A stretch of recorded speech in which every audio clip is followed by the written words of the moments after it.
Hello. Hey, This everyone. one. Hi, Brittany. Hello. How's it going? Oh, it's great. I have a fever. I have a cold.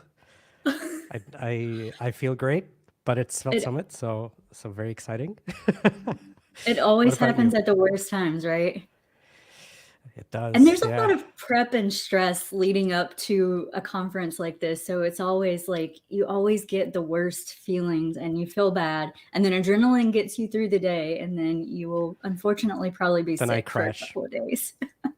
Yep. Yep. No, I've loaded up with like a Snickers bar and some other stuff. But yeah, I'm very excited about the talks we have here today. How are you doing? Are you? It's like 8 a.m. at your place, right? It is 8 a.m. I am caffeinated. I've had my coffee and I'm I'm ready to go. It's early, but we're here. All right. Yeah. So I'm also excited for the talks today. Yeah. All right. Yeah. So, yeah, before we get started, welcome everyone again. This is the twice annual rather than biannual because that can mean two things, or so I've heard. Conference about Svelte that we run, and this one's virtual. Last time we did an in-person one, but yeah, we've got a bunch of fun, exciting talks coming up. Before we get into it, I wanted to thank our sponsor, Monogram, for sponsoring the conference. Oh, Brittany, those are nice earrings. I have seen them before, but Yeah, I just know. wanted I to like to shout wear them them out. for every Svelte thing. I'm obsessed with them. I have on my Svelte Summit shirt from last year Oh, too. Yep. nice. I'm We're wrecking it repping the as well. swag. Yep, yep. All right. So, should we get into the first talk, maybe? Absolutely. That sounds fantastic. Yeah. So this first talk is by MNudge. It's sort of like an intro, inspirational talk about Svelte and why you should use it. It's very, very, Sounds like a very good thing cool. to get us started with for Summit. Give everybody some hype. Exactly, exactly. All Perfect. right, so here we go. Let's see if I can add this to the stream. And here we go. I really like using Svelte. I could tell you about its compilation or reactivity model, but I think my favorite features are probably better shown directly. I'll often use Svelte to quickly prototype an idea. What if we have a bunch of sliders that loop around as they increase, all offset by a little bit? What if we have a bunch of boxes rotating inside each other, with each box also adding rotation velocity to the boxes it holds? When we work on web applications, we very often deal with user activity. We're not just showing content, we're creating an interactive experience. Svelte does a remarkable job of getting out of the way and allowing us to simply focus on features, not lower-level implementation. Let's say we want to find out which font looks best next to Verdana. We could check them out one by one, but without putting them side by side, it can be hard to tell. What if we used Svelte to make a web app for that? In only 23 lines of unminified code, we made a fully functional web experience. The equivalent vanilla version stretches at a minimum 61 lines of code across 2 files. And that's not even accounting for the mental overhead of maintaining your own reactivity system and the fragility of our codebase. It's not just that we're typing less code, but that the code we are typing is more accurate to what we're trying to build. The library is taking care of everything else for us. When assessing the usefulness of a new framework, there are a couple of important details. Does the framework produce lean builds? Does it produce performant code, adhere to locality of behavior, encourage well-formed code, help with refactors and feature iteration? But the most important one, in my opinion, is does it tighten your focus on unique, application-specific functionality? In other words, does the framework allow you to focus on the application? Does it remove the common obstacles to iterate quickly? Does it bundle related behavior in our files? Are we punished for making ergonomic choices with larger or less performant builds? Svelte does an incredible job at allowing us to concentrate on what matters. Acting as a UI reactivity language that sits atop the well-known CSS HTML JS boundary, our code only changes minimally and obviously. Additional code that we write is aimed at adding and manipulating features to our application, not at shaping the surrounding glue code that permeates our codebase. It does this with reactive expressions, stores that auto-unsubscribe on unmount, transitions, animations, actions, its preference for native HTML, CSS, JS where possible. There's strikingly little glue code when adding in a third-party library. The ability to connect data and inputs together so elegantly in Svelte is one of its strongest selling points. It's not just that it's less to type, but that it's easier to reason about. As our systems grow in complexity, these reactive updates do as well. Handling this on our own would often require a whole lot of event listeners and mutations, shrinking our actual application in favor of all these state hookups. Adding a new control requires very little additional Svelte code. This is because it is acting like an incredibly well-made DSL. The reactivity is implicit and obvious. We can understand what the generated code will look like without needing to bother with any of it. The performance of Svelte applications and the small bundle size gets brought up a lot, but that's not really why I enjoy using Svelte. I enjoy it because of the massive improvements to the developer experience and velocity. Svelte being fast and lean is just icing on the cake. It means that I can enjoy the development experience without worrying about how my framework itself is negatively impacting these areas. Thank you. All right. That was fantastic. Yeah, short, but short, concise, and very, very exciting for, especially Just for like people that haven't writing seen Svelte before. code. Exactly. Yes. The magically disappearing framework. Yes. Right? Or the cybernetically enhanced. No, that's an old tagline, I think. All right. Yeah, I guess we just go on and get into the next one. Keep rolling with everything. All right. Well, our next talk is Get Your Keyboard Out by M. Nudge. And we are going to... That was the one we just watched. Get Your Keyboard Out? Oh. Yeah. I didn't say the title, so that was my bad. Okay. That's why I'm confused. I'm like, we're behind the scenes here. I'm trying to get the schedule and everything, so I'm not messing up, and I'm already messing up. So actually, we have Hacking SvelteLab next. Is that right? That is right. Now I'm on the right track. Okay. So this was one of our favorite hackathon submissions and an amazing web container, Svelte REPL right in the browser. You can run Node and everything. And I'm so excited for this product to be out and to see this video. Yeah. All right. Here we go. I just need to add the file here. Where is it? SvelteLab. Hello. Oh, I almost added the wrong one here. There we go. All right. Someone get Brittany more coffee. Thanks. I think I need more coffee, to be honest. I'll keep chugging behind the scenes. Yeah. All right. Here we go. Everyone to Hacking SvelteLab, behind the scenes of the Supercharge REPL for Svelte. So first thing first, who we are, Paolo Ricciuti and Antonio Sarcevic. You can find us on Twitter at Paolo Ricciuti or at Sarcevic Antonio. We are both full stack developer and we both love Svelte and open source. So how everything started? Well, Svelte Society announced the hackathon and we as member of the Svelte community were pretty hyped, like everyone in the community. So a small little innocent tweet about Antonio who said who's down to team up, to which I replied with a cute gif of a baby raising his hands. And so in a matter of minutes we were brainstorming on things that we could do to help the Svelte community, because we are part of it and we want to help the community. So we realized that we both loved something inside the Svelte ecosystem that could have been enhanced. So we decided, and we realized that we both loved the Svelte REPL because it's Svelte one click away. It's wonderful for prototyping. You can share really, really easily. It's fast, it's lightweight, it's very cool. But it has some problem. For example, it has no TypeScript support. You can use lang TypeScript, but as soon as you use a type inside your script, it will error out. You can't have access to Sveltekit stores or method or hooks. And this is very important because Sveltekit is the recommended way to create a Svelte application nowadays. There are also other little things like no dark mode, which is crazy, no formatting, etc. And so we decided and we created SvelteLab. You can try on SvelteLab.dev.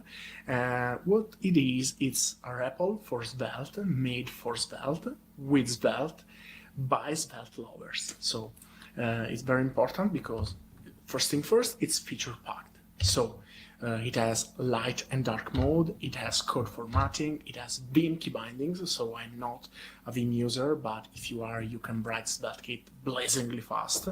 You can install packages, so you have the whole NPM ecosystem at your disposal. And also, very importantly, is Sveltekit tailored. So being made by Sveltekit developers, it's Sveltekit tailored, and so you can search the Sveltekit docs right inside your IDE. You have specific file icons that will tell you if you are inside a layout or a page or a server. It has Sveltekit regeneration. It's just like the Svelte extension for VS Code, but inside your browser. It has a Svelte add, so you can very quickly, with this wonderful community maintained project, add integration to your Sveltekit project. You can even hide the config clutter, because let's be honest, we spend most of our times in the source folder. So you can hide all those bitconfig, Svelte config file once you have touched it. So let's take a look. This is SvelteLab. It's your typical IDE. You have your files, your npm script, your editor, your console, and hopefully in a while your preview. So let's just do something. I can create a new file, for example, a plus layout.svelte. This will obviously break the preview because we don't have a slot, so I can add a slot, and this will come back to the preview. And now right here I can use emmet and import navigating from $@/stores, and then I can use my snippet to check if we are navigating, and if we are navigating, we are just printing a div. I will copy a bit of styles just to make it pretty, and hopefully now we will have a loading indicator when we navigate away from this page. But we need to navigate away from this page, so I can do Ctrl-Shift-P to bring this common palette, and I can create a root, Svelte Summit. I can create a page.svelte and a page.server, and we'll have my files here, and here I will just await a new promise r set timeout r5000 to wait 5 seconds. And in my page.svelte, I don't need the script, I need an href to home. I will copy these, I will go to page.svelte, and I will add a link to Summit, to Svelte Summit. I can even go here and Alt-Shift-F and format my code. And now if I click Summit, hopefully we will get a loading indicator, 5 seconds, and then we come back to home. So let's say that I forgot how to load file, our load function works. I can search the documentation here, and this will open the official Sveltekit documentation. But also, for example, I can add one of these integration to my Sveltekit project. I can enable Vim key bindings. So now I have Vim. I can exit Vim with a click. Also, I can install a package. For example, I can do Sveltekit search params, shameless plug, it's mine, and I can add it, and once if it finishes installing, I can just use it. I can export to zip, and I can start a new template, for example, a new project with TypeScript and Tailwind already set up.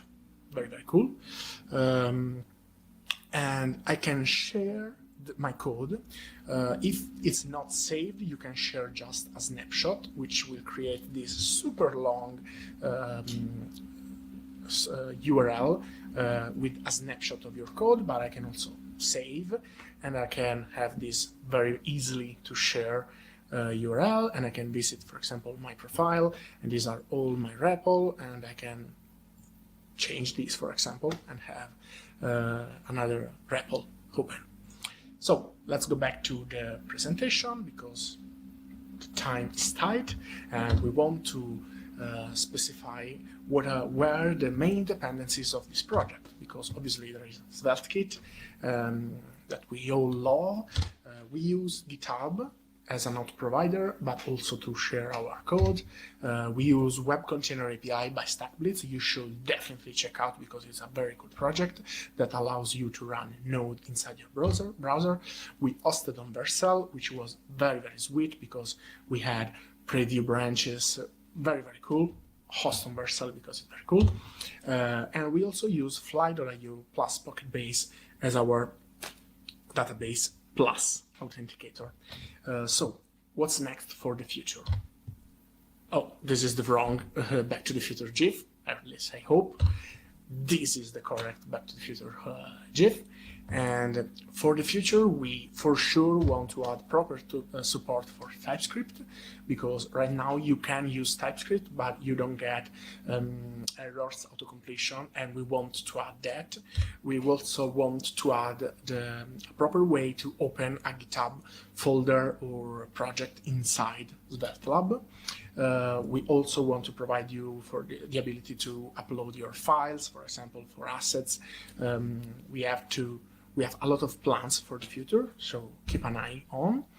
And finally, we want to thank you, everyone, because we want to thank, obviously, Svelte Society for organizing the hackathon, because it was a very, very cool experience. The Svelte community as a whole, because we had a wonderful response to this project from the community. We want to thank the Svelte maintainers and contributors, because it's for your work that we were able to do all of these in 2 months. And Svelte and Sveltekit are just wonderful. We want to thank the StackBlitz team for open sourcing the Web Container API, because it's a very cool concept. And obviously, we want to thank you for listening to this presentation. Bye.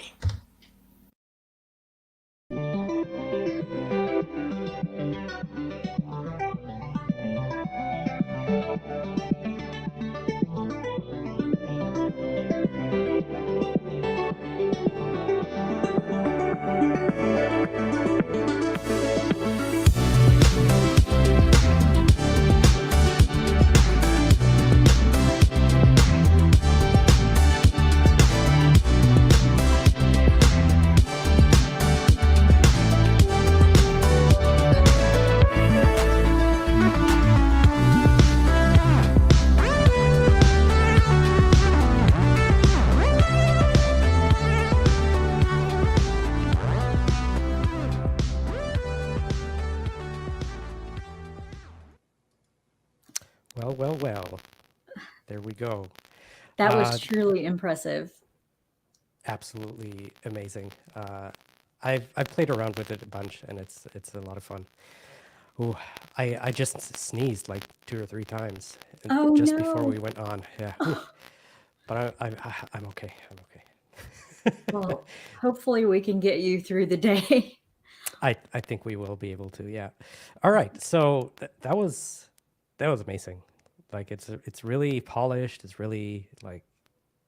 I mean, buttery there's so many smooth. features. The fact that it takes you to the docs when you search for something, like everything can be done right inside of that browser tab. Yeah, and you can add like Tailwind and other stuff using SvelteLab. Like Yeah. That's awesome. So it's really a way to like have our Svelte REPL and have a way to test other packages and things with it also. And now that Safari has web container support, I mean, you can use this on an iPad.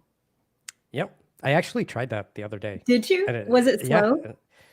Yeah. No, it was actually quite fast. Is it an just- iPad Pro? I wonder like if It you is, have a yeah. different processor. Yeah, that Yeah. would be good.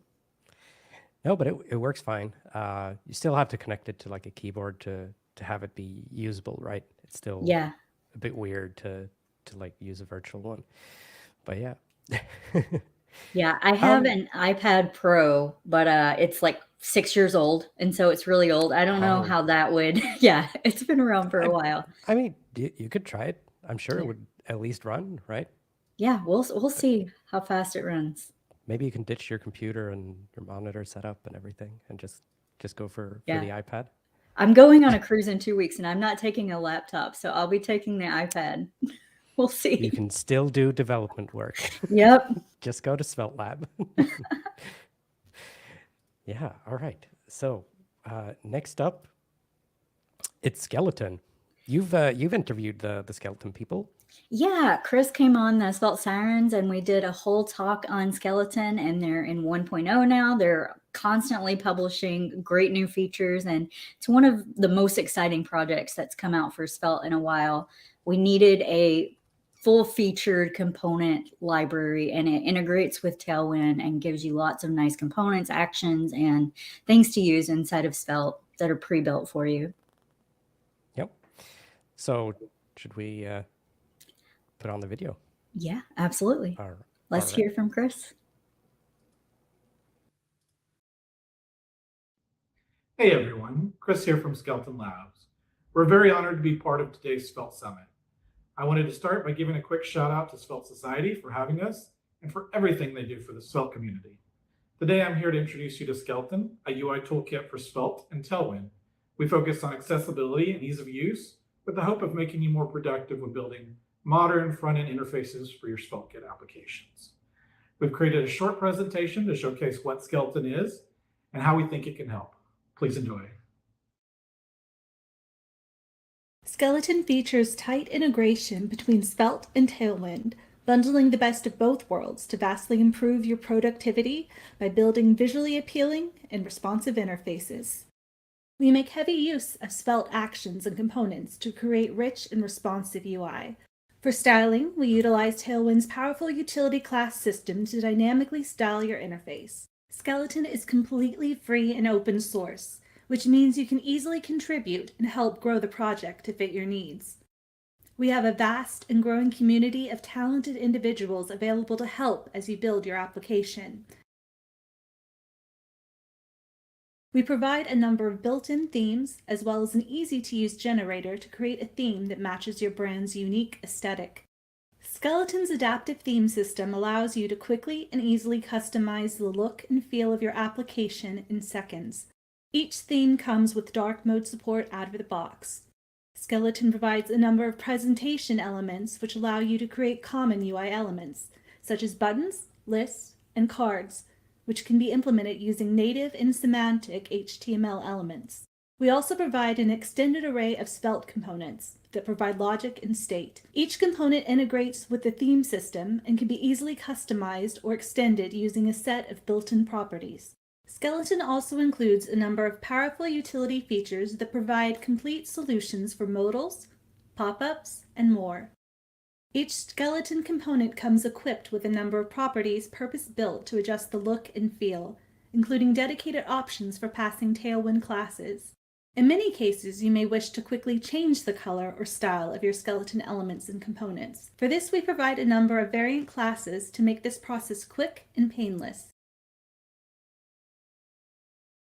When you're ready to begin, we provide an easy-to-use CLI that allows you to generate your Skeleton project. Run a single command, follow the prompts, and this will install Sveltekit, Tailwind, and Skeleton for you. This will enable you to start building your first application in mere seconds. Not quite ready to commit? Try the Stack Blitz link found on our homepage. This will launch a full instance of Skeleton in your browser. No local installation required. If you wish to save your progress, connect to GitHub and create a full repo. We also support migrating your existing Sveltekit application to Skeleton. Just follow the guided instruction provided in our documentation. Skeleton is tended by Skeleton Labs, a commercial extension that lives alongside the open source project. This helps fund Skeleton's infrastructure costs, while also supporting full-time members of the team. This ensures the project can continue to exist and thrive for many years to come. The services provided by Skeleton Labs empower your company to hit the ground running. We also provide technical support for any issues that you encounter along the way. If you wish to support Skeleton, please consider donating through GitHub sponsors, Ko-fi, or Patreon. Thank you for watching. If you want to find out more, you can visit us at skeleton.dev.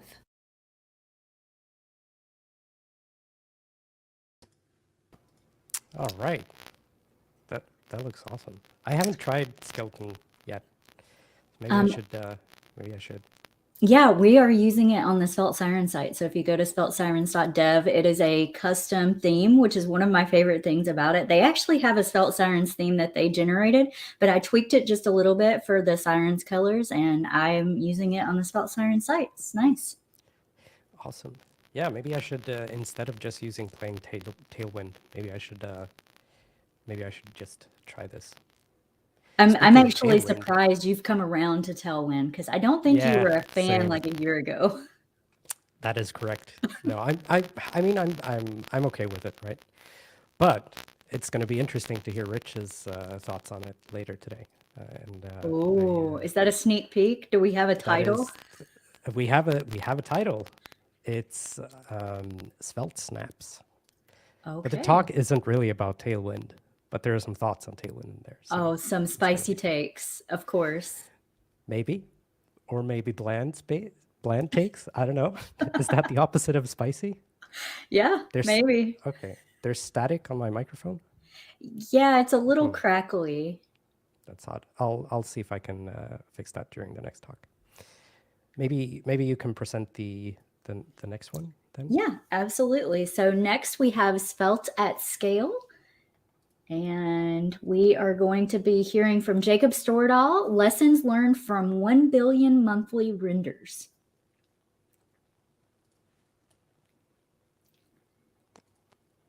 All right. Hello, my name is Jacob Stordahl. This talk is called Svelte at Scale, Lessons Learned from 1 billion monthly renders. It's a bit of a clickbaity title, but I really am just hoping to answer the evergreen question of does Svelte scale? Based on the work that I do every day full-time in my day job, I would argue 100% yes, Svelte does scale. And I hope that the things I share today convince you of that as well. A bit about myself. I'm a software engineer at Stylytics.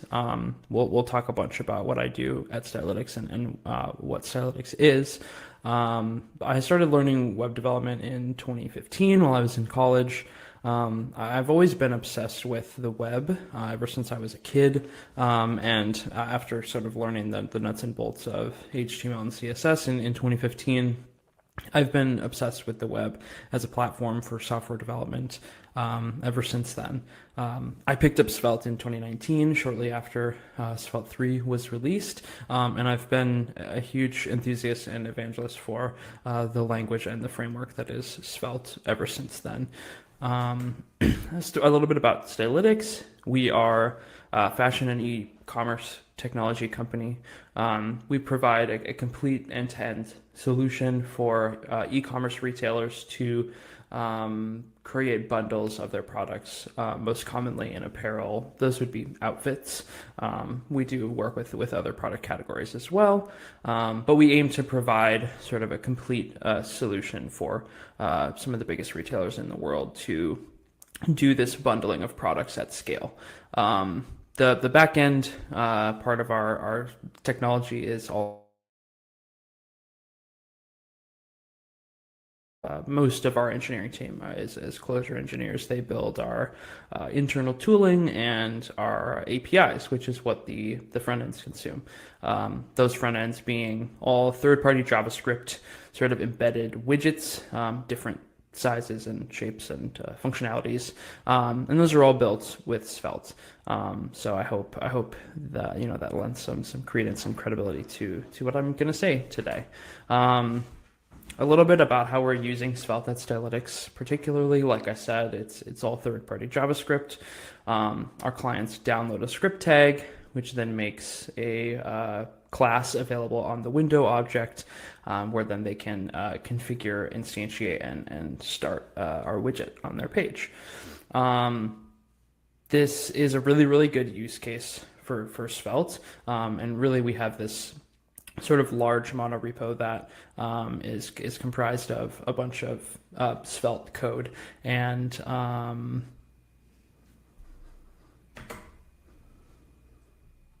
so what does scale mean for us? Back in January, I looked at our monthly averaged page view events. So anytime the widgets are loaded, they fire a page view event, and we average about 1 billion a month. Some months are a bit slower, more like 800 million. But on average, we're really close to that 1 billion mark, which is really, really cool. And based on what I've been able to find on the open internet, in terms of other sites that are using Svelte. I also showed these numbers to Rich when we got coffee a while ago, and I just mentioned this, and he seemed to agree. It's pretty likely that we are the largest trafficked Svelte application in the world, with this number of events. Also, the internal scale is quite large. We have over 200 Svelte components in our code base. We build and distribute 7 products using those components, as well as obviously JavaScript code. And we have 4 main contributors. Our team is growing, so there will be even more. But there's lots of sort of engineering work happening in this code base day to day. Yeah. So the main part of this talk is I want to share the sort of lessons that we've learned building this size of a Svelte application, shipping it to this many users every month. I think that we've learned a lot, and I would love to share some of those learnings with everyone here today. The first being that Svelte is a language more than it is a framework. Certainly it is a framework in its own right, but I find that thinking of Svelte as its own language will drive you to build more clear and concise Svelte applications. There are lots of differences that Svelte has, even with HTML and JavaScript. There are some HTML and JavaScript patterns that are applicable in Svelte, but there are cases where those HTML and JavaScript patterns that are actually not the best way to do something in Svelte. And so I think it's imperative that if you're going to be working in a large Svelte code base, that you learn those patterns and you learn the nuances that come with Svelte as a language, in addition to being really, really solid on HTML and JavaScript. Yeah, if you're coming from a different framework, you might see things like this. When I joined Stylytics, there was a lot of this sort of JavaScript template strings inside of curly braces in the Svelte template, whereas the sort of a more correct way to do it in Svelte is just to use the template brackets. This is, I believe, technically still calling a function to render this string using these variables, and I think the Svelte way is a little more concise, and at the very least it's fewer characters for the compiler to compile. So there's that, if you care about those tiny details. Next is component shared global state. I think component state is pretty cut and dry. Whether you're just using, let variable declarations or even using stores internally inside a component. I think those patterns are pretty well covered in the docs, but I think that the ways to approach global or shared state in your componentry, there's a lot of different patterns that you can come up with, and I wanted to highlight 3 that we use both context and stores to accomplish in our application, and the use cases for those. The first one is that our widgets are really configurable. Our clients can pass, I think, over 70 different configuration options to the widget. And so this is a really, really great use case for context. These values are not changing that often, if ever. And so just having this information available, sort of created in context at the top level of the component tree, so that it's available to whatever component down the tree might need some configuration. It's just available, and context makes that really, really simple. I would urge any context you write to be well documented. There's some IDEs that don't know that the context exists. Personally, I'm a Vim user, and I don't necessarily know what a context is, because it's not being directly imported, right? We're not using TypeScript in most of our code base at this point. So please, make sure to document those contexts so it's easy to find what's available in your particular component. The other thing is environment information. For most products, maybe the environment isn't as important, but because we're building third-party JavaScript, getting things like information about the browser and the user agent, the viewport, and sort of media settings, reducing motion, contrast settings, those sorts of things, are all really great fits for context. Again, they're not changing often. They're more or less static. And so just like the configuration, just having those available in the context so that if a component needs it, it can just pull it in without having to, prop drill or deal with like importing ES modules or anything like that. It's a really great fit. Next is stores. You've probably used stores. They're kind of a really, really great feature of Svelte.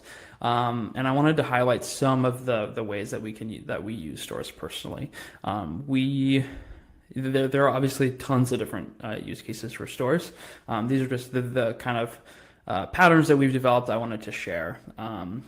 First being building these tiny state machines for subsets of your application that are more or less isolated.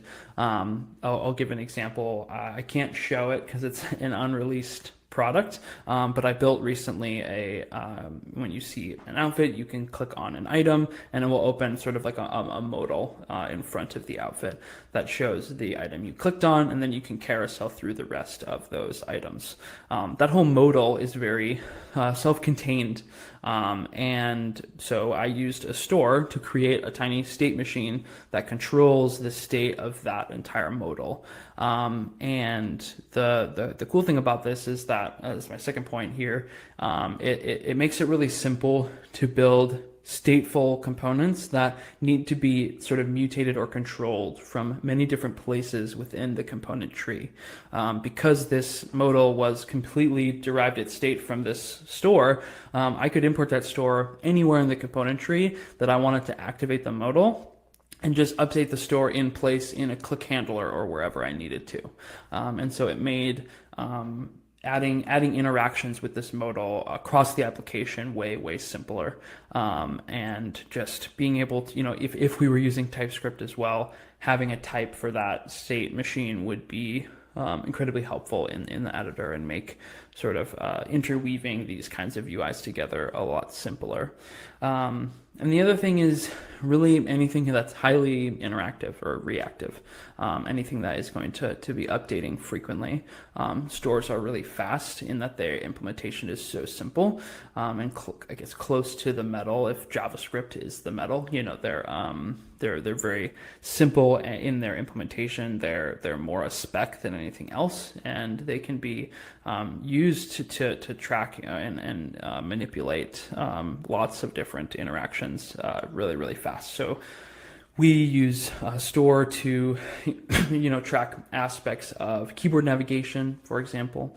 I will say that you should probably not deviate from what the platform advises in terms of keyboard navigation. Use native tab order and tab indexes and stuff like that. Our UI is a little outside of what the platform allows, and so we take on the responsibility of highly managing the keyboard navigation.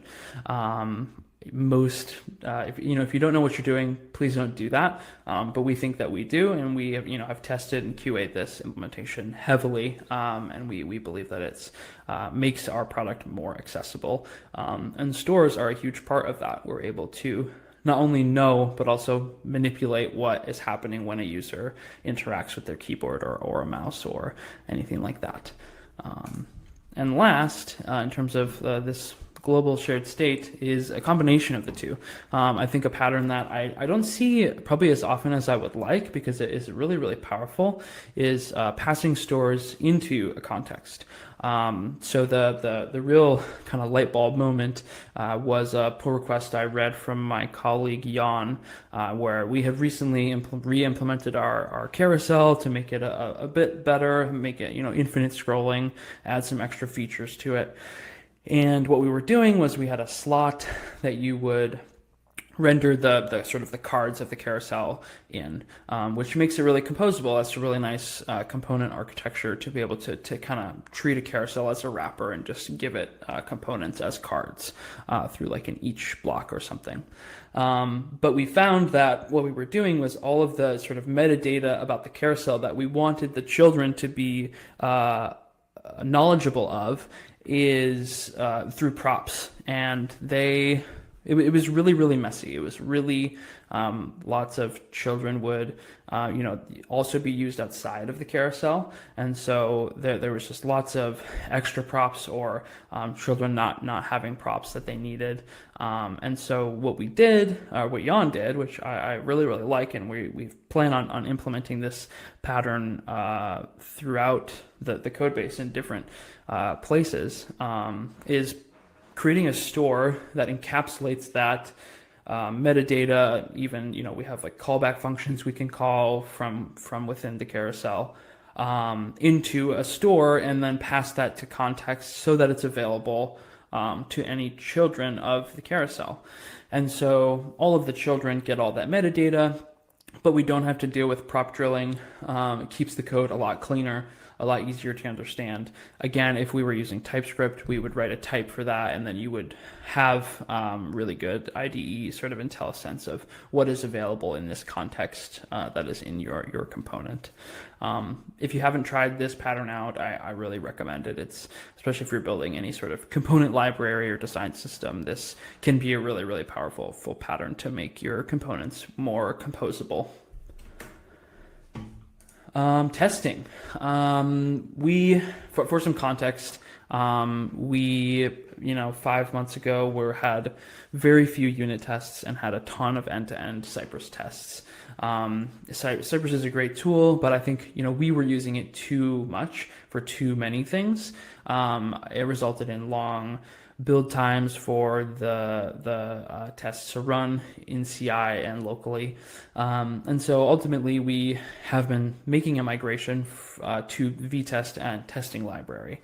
The combination of these tools, they're really great. They play really well together. And we've been able to write 300 plus tests with vtest and testing library in just 2 months.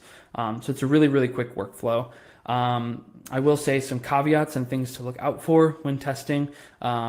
Complex components, like writing tests for them, can be equally as complex as the components themselves. If you're starting somewhere new, rather than like what we're doing is migrating, a lot of our components are like super complex, and that makes them way harder to test. There's lots of components that have no default value for props. There's lots of components that consume like a large number of contexts that also don't have default values in the component.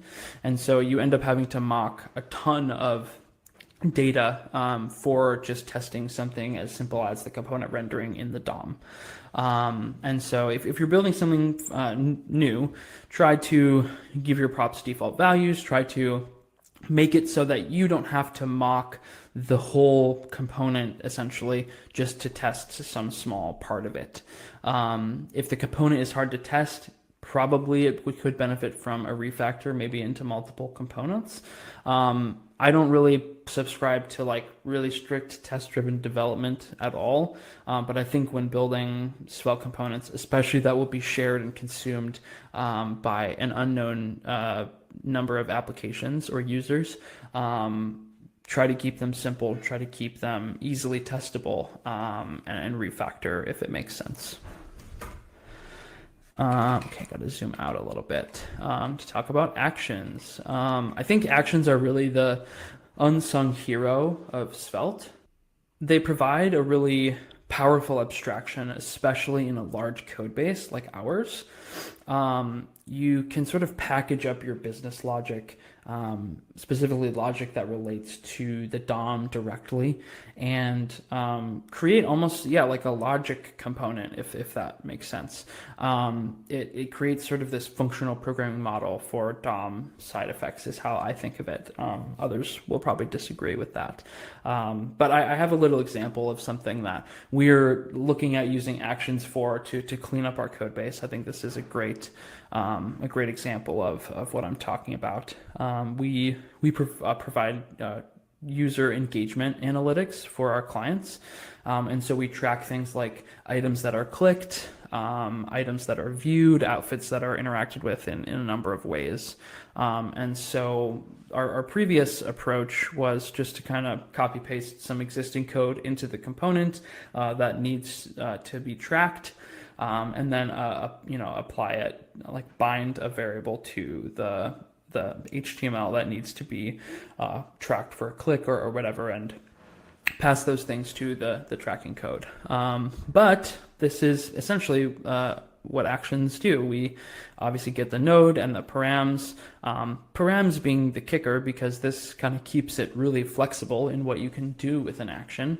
And so because these tracking events relate so closely to DOM, now we can just sort of package this thing up and create an action and sort of silo all of that business logic away into a place that is like a single source of truth and a very testable unit of code. So this is not really what we do. This is just a simplified version of what I'm talking about. We get a callback passed through params that we want to track the click. We can add the event listener for that. And now this item is tracked per se. Then we can also do things like intersection observers for visibility tracking. If an item is in the viewport, we want to send an event that says the user saw it. And so all of these different sort of logic can be encapsulated in this action and sort of packaged up for consumption throughout your application. Keeping the component code way cleaner, way easier to reason about, again, way more testable. So yeah, I highly recommend you lean into actions if you're in any sort of large scale code base. There's tons of different use cases for them, and they can keep your code clear and clean and way easier to maintain, especially for the person who is going to be maintaining it 2 years from now. Yeah, highly recommend this. Okay, takeaways. Svelte's DSL is deceptively flexible. These patterns that you can choose have reasons for choosing them and document them. Again, there's a ton of different ways to approach different problems in Svelte, and first understanding the language and then making your own decisions for what patterns make sense for your application is really, really important. And then obviously documenting them because it is more flexible than you might assume with it not being true JavaScript or whatever. I think long term, obviously within reason to velocity, we don't want to jeopardize shipping a product because we're trying to plan for a feature that may not come, but try to think a reasonable amount in the future. If you keep your components simple, testable, composable in your components, they'll be much easier to scale and way more reliable to use in your application.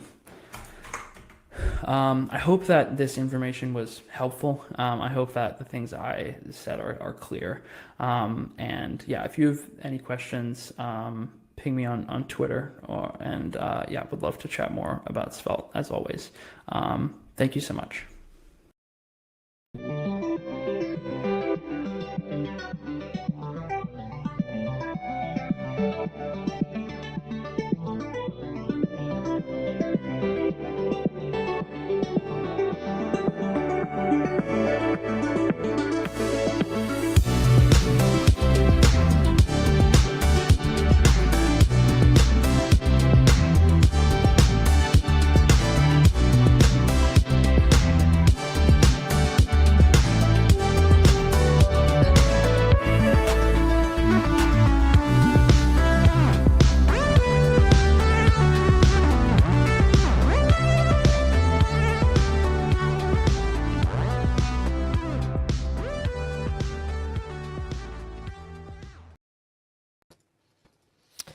And we're back. Is my audio fine? It's actually worse. Oh no. Well, Let me reconnect. okay. I will go ahead and say that was just full of tips and tricks. That was amazing. And thank you, Jacob, for going through all of that. I think we need more of that in the Svelte community, where we have some like best practices and things that will allow us to know when we're working in Svelte code bases what is the best practice. What should we use? I mean, I've seen a lot of times where we're using more of the JavaScript ecosystem things and best practices when that sometimes just doesn't work in Svelte. And so it's really nice to see that, and we would love to have more of that in the community. So if anyone has like large Svelte code bases they're working in and wants to contribute, I know Kev's been working on the new Svelte Society site, and that would be something nice to have. Welcome back. Let's see. Hello? Oh, that's much better. Is it more robotic or less robotic? No, it's great. It's human? Perfect now. That's great. Okay, cool. What did I miss? Nothing. I was just going over kind of what we were saying in the Discord, which everybody, we also have a Svelte Discord, svelte.dev/chat. You can join the Discord, and we have a Svelte Summit channel also going in there. And we were just talking about Svelte code bases and how it's nice to have some of these best practices out there and how it would be nice to have more. Yeah, well, that makes sense. That's all you missed. All right. Yeah, we have a bunch of stuff happening in the Svelte Society realm, I guess you could call it. Yeah. But we'll talk a bit more in detail about that later today. But for now, there's another talk, right? There is, yes. Yeah. So it's called Svelte. Can you hear me, or do you hear me? Maybe that's quite fitting for me right now, right? So Yeah. So this talk is about, it's a short introduction on a small library that Eric made. He was on the podcast a while back. Yep. Very good podcast episode. We got to talk about the web's history and all sorts of fun stuff.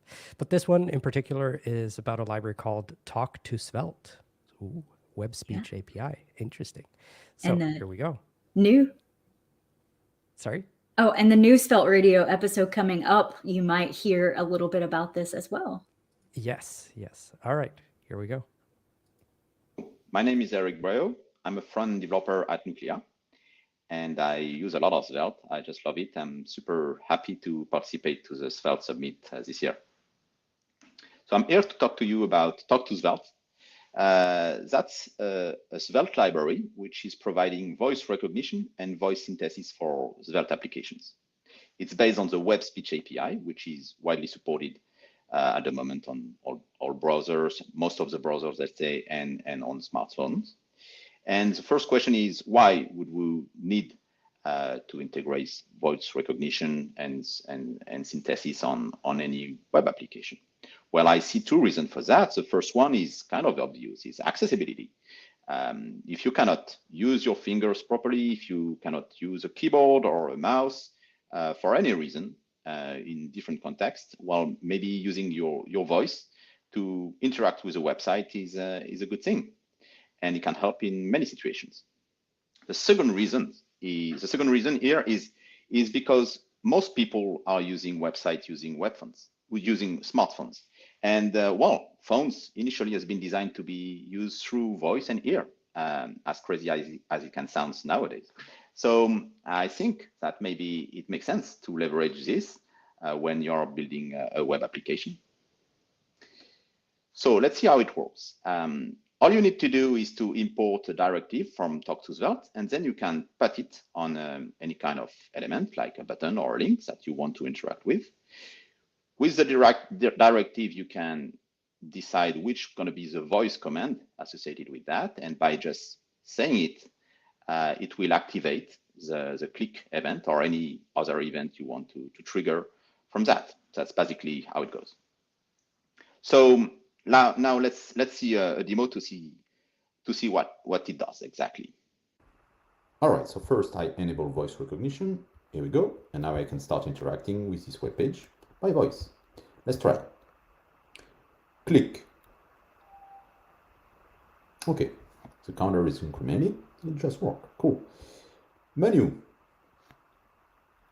Menu. Examples. Okay, I've been navigating to this page just by saying it loud, so that's cool. Let's move this blue square in the grid. Right, right, down, up. Okay, works. This example now, origin, origin, Mexico, destination, Paris. All right, so you can see we can define context where each command can be used even though they are the same. Now let's go with free text input. So record. I love Svelte, and this is a great demo. Cool.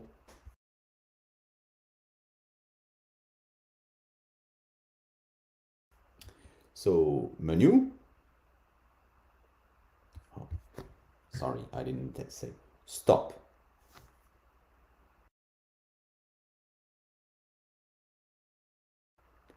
Stop. Come on. All right, so now I did stop registering the free text input. Good. Menu. Menu.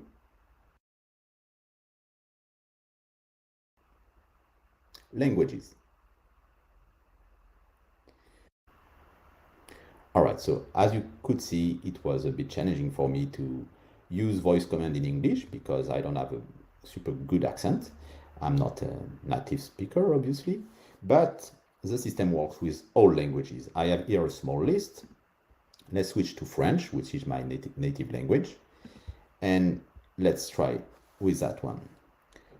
Canard. Okay, cool. I got a duck. So that's how it goes. You can use that in any Svelte application. You can perform any interaction you want, and that's very fun to use.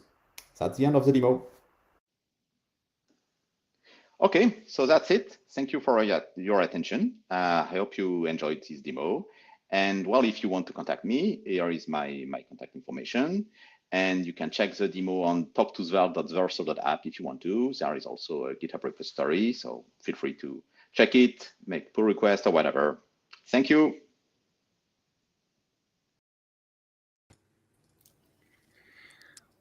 Wow, that is going to like go so much far fun. in a few years. It's kind of crazy, like how far AI has come and allowing us to just talk to our computers and do things. Yeah, yeah. It's like we're using Whisper to transcribe our videos for YouTube, and it works great. It's gonna be mind blowing in a couple of years, I think. Yeah. So absolutely. before this last video, we mentioned there's a Svelte Discord that you can join, svelte.dev/chat, where we also have a Svelte Summit channel where you can chat with people. You can also just chat in the YouTube chat, of course. Yeah, we have lots of cool channels there to chat and ask questions or anything that you need. Yeah, and there are a bunch of international channels as well, or rather servers that you can find. There's some pretty good banter in there too. We're using Whisper, says Kev in a whisper. Am I that? Is my audio? You that were volume? quiet, but it was Oh, funny. okay. Is it fine now? It's better, yeah. All right. Okay. Cool. So now we're going to see a talk by Grisha Erbe. He's the creator of Threlte, and I think he's going to talk about Threlte 6. Woo. So yeah, let's see what that's all about. Hey everybody, my name is Grisha Erbe. I'm the creator of Threlte, and today I'd like to give you a tour on the upcoming version of Threlte, which is version 6, and what it's like to work with it. Let's start out with the basics. What even is Threlte? Threlte is a framework and an ecosystem that allows you to develop Three.js apps in a Svelte native way. Most of you will probably know Three.js. It's a popular JavaScript 3D library. Now, what benefits does using Threlte or a regular native vanilla, whatever you want to call it, Three.js have? For the sake of comparison, here's what we're used to when we work with the DOM and DOM elements. We benefit from declarative markup style, which is just very convenient to use. And therefore, we mostly don't care about the underlying rendering or otherwise functional nuances. It's also therefore easy to maintain for larger apps. We don't need to clean up after ourselves. We just remove elements. And we get resource caching out of the box with images, videos, and other elements like audio and stuff like that. Now, let's see how Three.js holds up to that. There is no declarative markup style to it, but it's still convenient and it has a well-defined API. From my experience, it's hard to maintain for larger apps, and we sometimes need to take care about how rendering is done actually, although most of it is abstracted away.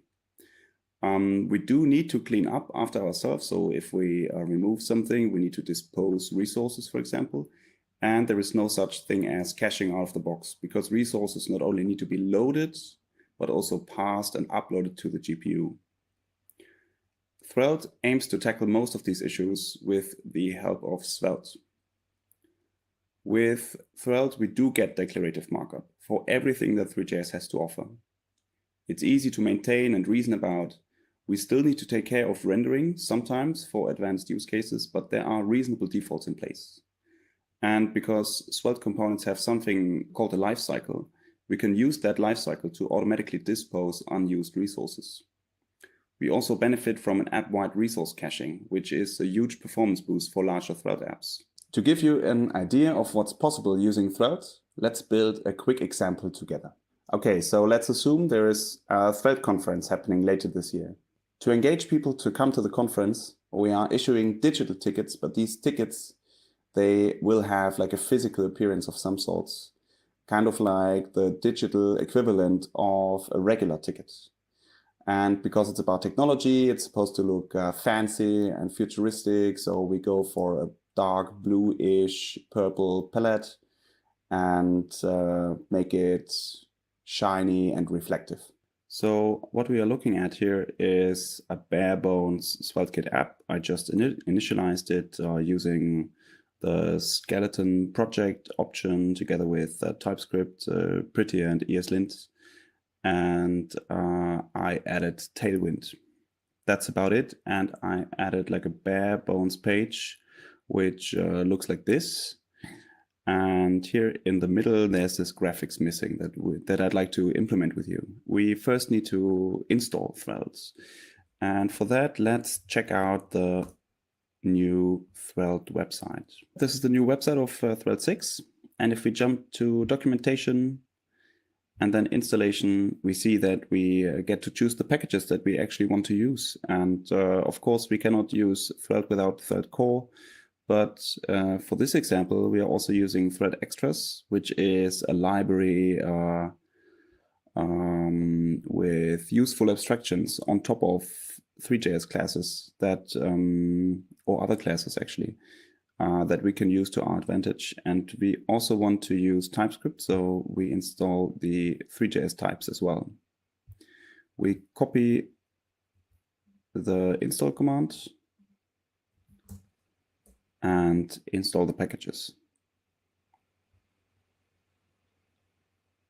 Also, what we do is we need to adapt the Vite configuration. So we copy that snippet over to here. And we are all set up. Let's jump into the page. This is the page we're looking at, and this is how it looks now. And here we want to display our digital ticket.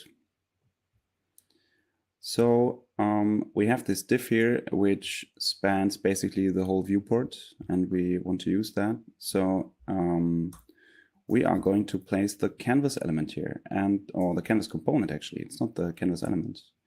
The canvas component sets up the basics of our whole app. It creates a renderer for us. It sets sensible defaults. It sets up all the context stuff that's happening. Because these components that we use with Threlte cannot rely on like the hierarchy of the DOM. We have to set that up as ourselves. So basically Threlte has to set that up for us, and it relies heavily on the context API of Svelte. And therefore it's important to keep in mind that this component is the root of our context. And therefore everything we do needs to be a child of this component.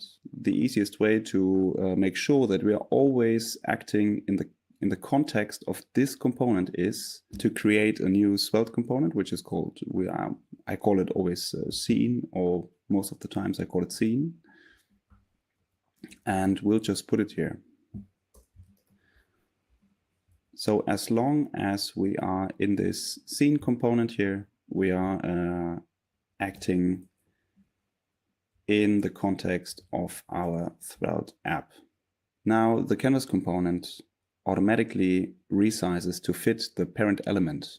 In this case, the div that spans our whole viewport. Well, let's start out with something like a hello world in Three.js. That is a camera and a cube, and we see how we can use props to transform or modify the attributes of our cube or our camera. The first thing we are going to do is implement our camera.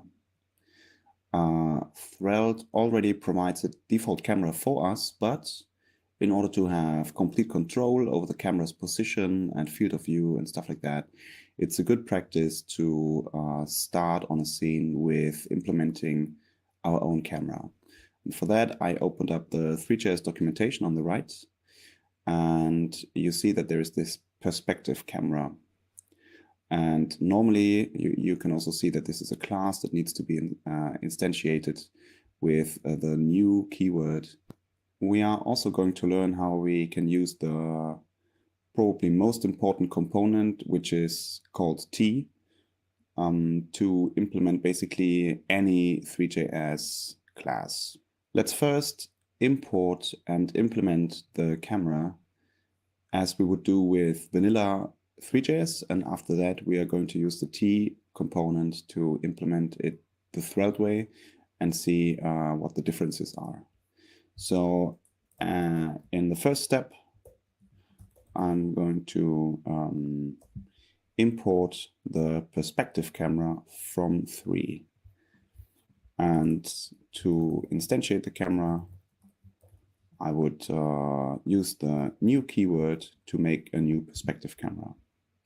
You can also see that all constructor arguments are optional. So just like that, I'm creating a new camera.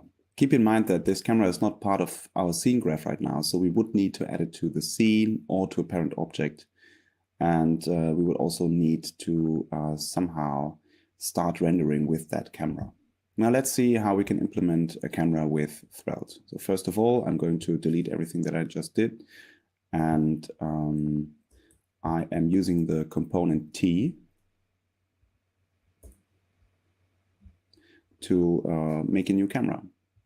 And I will reference the class that I want to instantiate by dot notation. So I am using a dot perspective camera to tell the component T what it actually should be. In this case, a perspective camera. By doing this, I not only instantiated a perspective camera, but I also added it to the scene graph. So this part of adding it to the scene or to a parent object is taken care of for me. So how would we start rendering with that camera then? Because Threlte creates a renderer for us, which automatically renders our scene. We also need to tell it what camera to use, and we do that by using the property make default. So right now we are rendering our scene with this camera. Let's say we want to transform the camera to be at a different position. We can also use a property for that. In this case, we use the position property, and we have to provide it 3 numbers, an array, a tuple of 3 numbers, x, y, and z. In this case, I'd set it to x0, y0, and z to 40. I'm just going to rearrange the windows here. Let's stop there for a second. Why can we use the property position on this component? And where does the prop type come from? At this point, it's important to note that this specific property position is not hardwired into the component T, but it is inferred from the class perspective camera that this component is instantiating. So if we have a look at the documentation of this perspective camera, you will see that the base class for it is the class camera, which is in turn derived from the class object 3D. On the class object 3D, you will find a property called position, which is of type vector3. Vector3 again is also a class with a method called set. And this method takes 3 arguments. And in this case, this resembles our tuple with 3 numbers, x, y, and z. So if there is a method called set on the value with the name of a certain component prop, it will be called with the values of the property. And if not, the property will be set as is. That's nearly all there is to it, and it sounds more complicated than it is. Let's change the field of view of the camera. We can use IntelliSense to check for available properties on the component, and we use the property FOV to change the field of view of our camera to 10 degrees. The camera is all set up, but we don't have anything in our scene yet.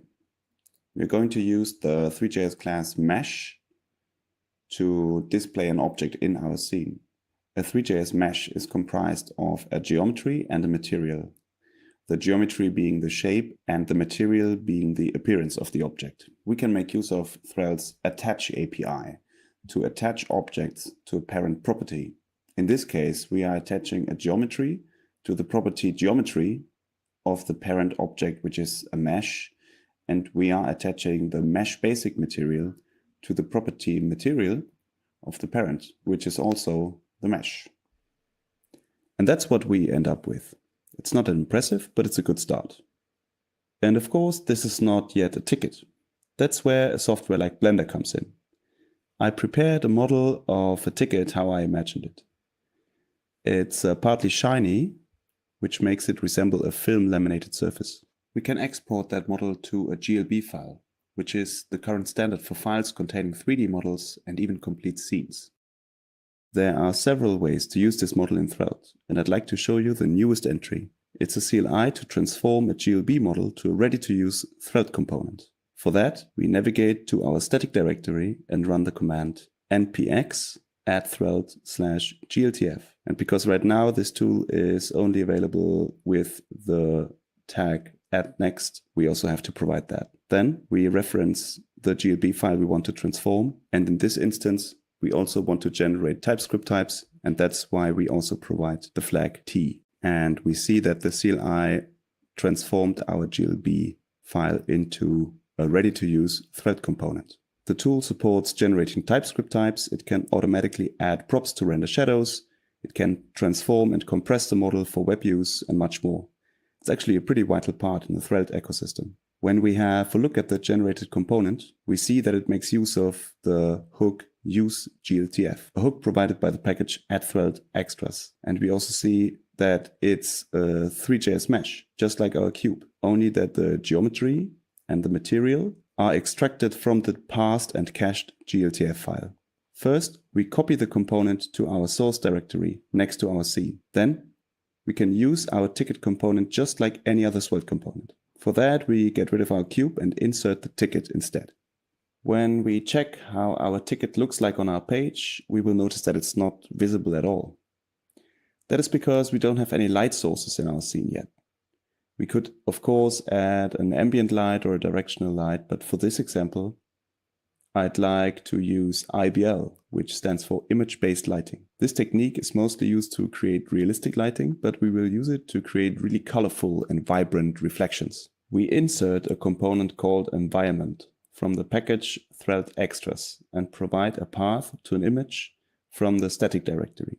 This is the image I prepared, but generally you just want to have a really colorful image. We're getting closer, but the lighting is too dim. Let's go to our ticket component and bump up the env map intensity of the ticket's material. We do that with another trick that Threlte has up its sleeve.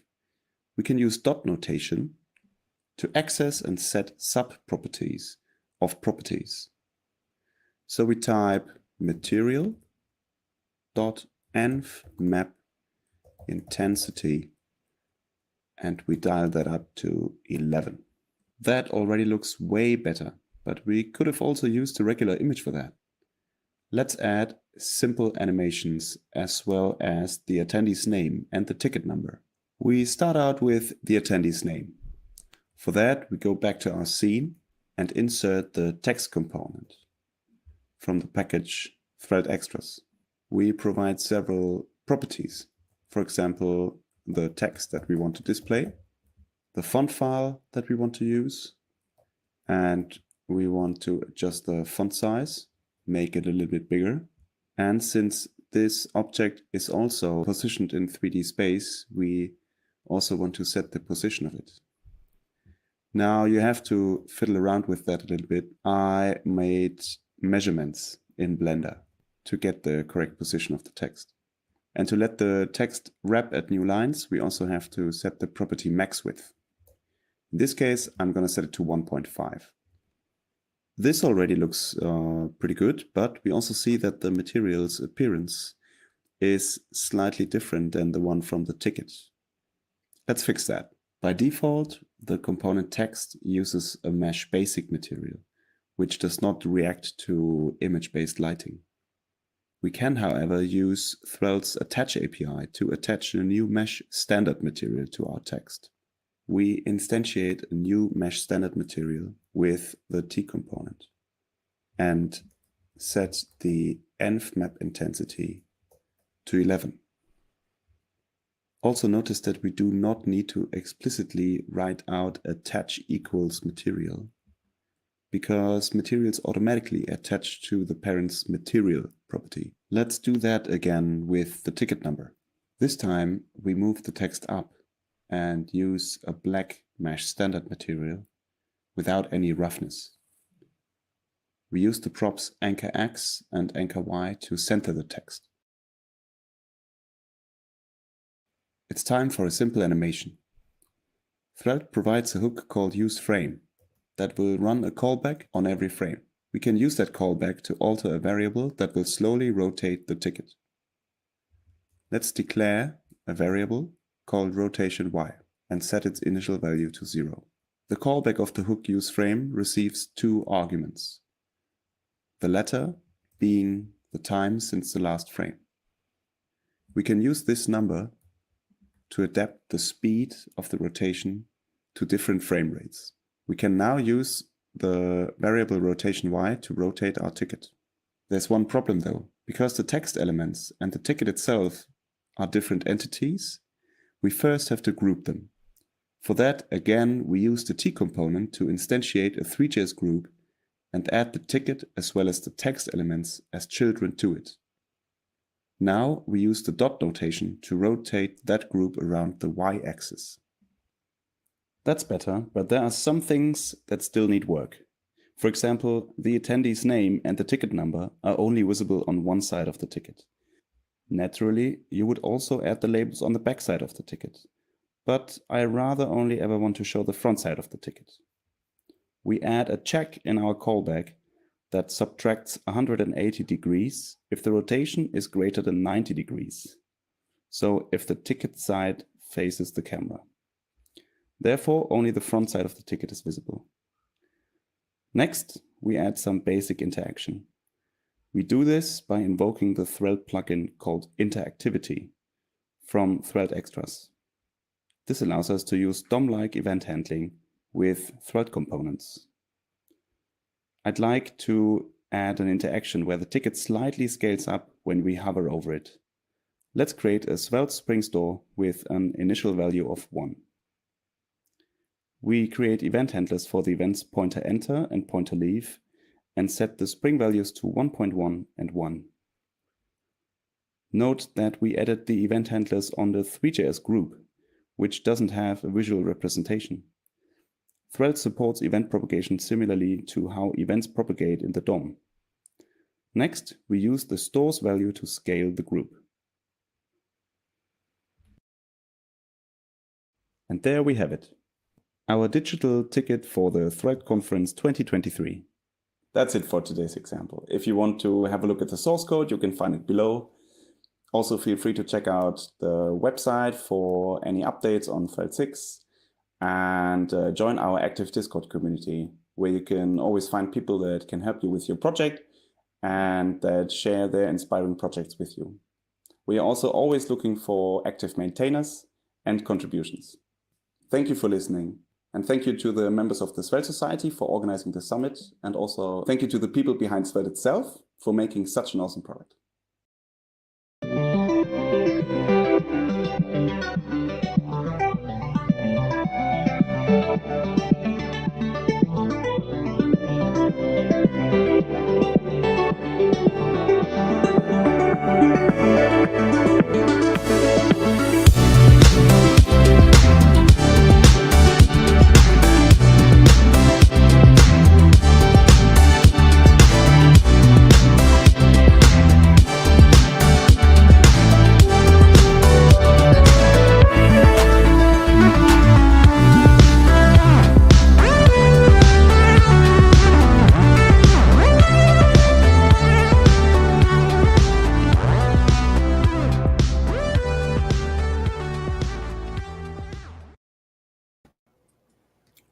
Hello. Hello, welcome back. That was really insane to see. Like, there's always impressive features being added to Threlte. It's just crazy. We're gonna have to get some real badges like that for the next like in-person summit. Get some holographic. That would be very cool. Yeah, That would be very, and very even cool. virtual badges like that for the next one. Yeah, but imagine if you could have them both, right? Oof, amazing. Oh, all right. Yeah. Cool, cool. All right, we ready to introduce the next talk? Sounds Absolutely. good. We have Dominic coming on to talk about the Svelte Inspector. If you saw Svelte Summit in person or online last year, Dominic talked about the inspector and how we had some experimental features. And I think some of those are going to be coming out of experimental, which I'm very excited to see. So let's hear from Dominic on the Svelte Inspector. Hey, Svelte Summit. How have you been? It's been 6 months since Stockholm already, and I'm back with updates for Svelte Inspector. We've got new features and fixes and more. But what about those of you who don't know what Svelte Inspector is? Well, it's your lucky day. We've got a small little feature in Weak Plugin Svelte that allows you to press a key combo like this, and then move your mouse and see where the elements on your screen are defined in our Svelte files. And not only see it, you can click it opens the IDE. Isn't that great? If you want to see how this works, you can just go and watch my talk from last Svelte Summit. People loved it. You'll love it too, promised. But let's see what's new. Keyboard navigation. Moving the mouse is great and all, but sometimes you're going to want to just select an element that you can't hover. And then it helps when you press the down arrow and it selects a child that is otherwise invisible. Or you press the up arrow and it selects a tightly wrapped parent that you can't hover either. You can also use left and right arrow to select siblings. And in combination, this allows you to move around your DOM without moving the mouse at all.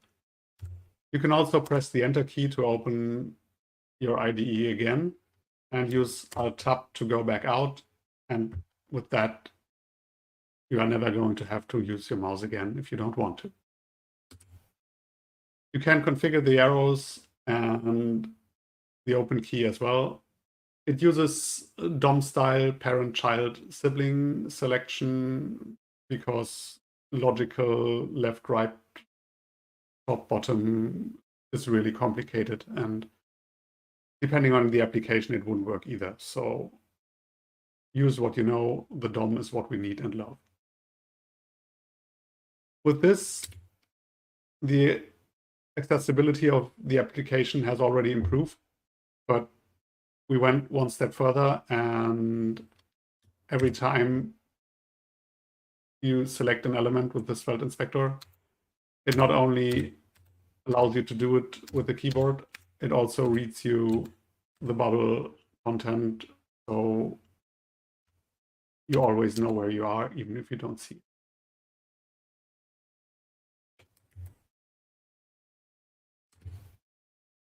And of course, configuring Svelte Inspector was a topic that had much discussion. Many people wanted to change the key bindings because their browser or their operating system don't work well with the defaults we chose. I mentioned it during last summit already. It's impossible to find key bindings that work for everyone. So now everyone gets to set their own using environment variables. And you only have to set them once in your bash RC, and all Svelte projects on your disk are going to have Svelte Inspector enabled. Isn't that great? And if you don't want to use the bash RC, you can also use the .env files with the support that Beat brings. Which just works, and you don't have to use Svelte config.js anymore. But you can, of course. It's not gone. It's just an additional way to configure it. And one thing that we've actually enabled by default is hold mode, which means that when you press the toggle and hold it, it's going to keep Inspector enabled as long as you keep pressing. And once you let go, it disables automatically. This is a nice way to not have to press the toggle twice. And if you just want a quick peek into a file, it's my preferred way of doing it. And one thing that you can't see is that Svelte Inspector actually no longer cares about Sveltekit because it doesn't have to anymore. We used to have a small workaround that was required to load Inspector, but with Sveltekit being 1.0 and using a different way to load the inspector, it is no longer needed, and now it's completely agnostic and just needs Vite plugin Svelte to work. We also fixed a couple of bugs, and one of them has to do with hydration. If you had an application that hydrated directly into body, Svelte Inspector was deleted by that hydration, and now it gets mounted outside of the body and it no longer is removed. Well, unless you remove the document element, but who does that? It also works if you have a custom Vite base set. There was a bug that it doesn't repenned the path to the call that opened the editor, and then the editor just didn't open. It works now. I can't show it here live because there is no base, but trust me, it works. And one thing that you've actually already seen in action is something that annoyed me a lot. When you enabled Svelte Inspector and clicked on a file and then went back into your application, Svelte Inspector was still enabled. And when you clicked on something to interact with your application again, it would just bring you back into your IDE. And then you were trapped in this mode where Svelte Inspector was always enabled and you had to disable it from the button. As you can see, this now works differently. Every time you leave your browser and you have opened a file, Svelte Inspector is disabled automatically. This means that you are no longer trapped, but you can also keep using Svelte Inspector while you are still in your browser. So if your IDE is in a separate window on a separate monitor and your browser stays in focus, you can still click multiple elements and it keeps working. So with this, the usability is greatly improved, and it was my personal annoyance and nemesis, and I love that this is better now. One thing that affected Linux users, especially on Firefox, was the default key combo we used. It didn't work in Firefox because Firefox had its own key binding there. And now we switched to Control-Shift by default. And this should work better in the default case. But as mentioned earlier, you can use any combination you want. Just put it in the end and be happy.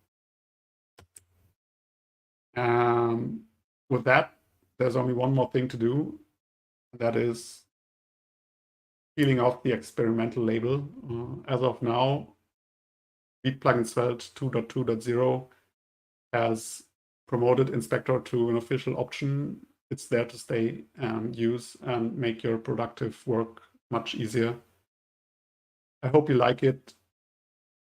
Please keep giving feedback.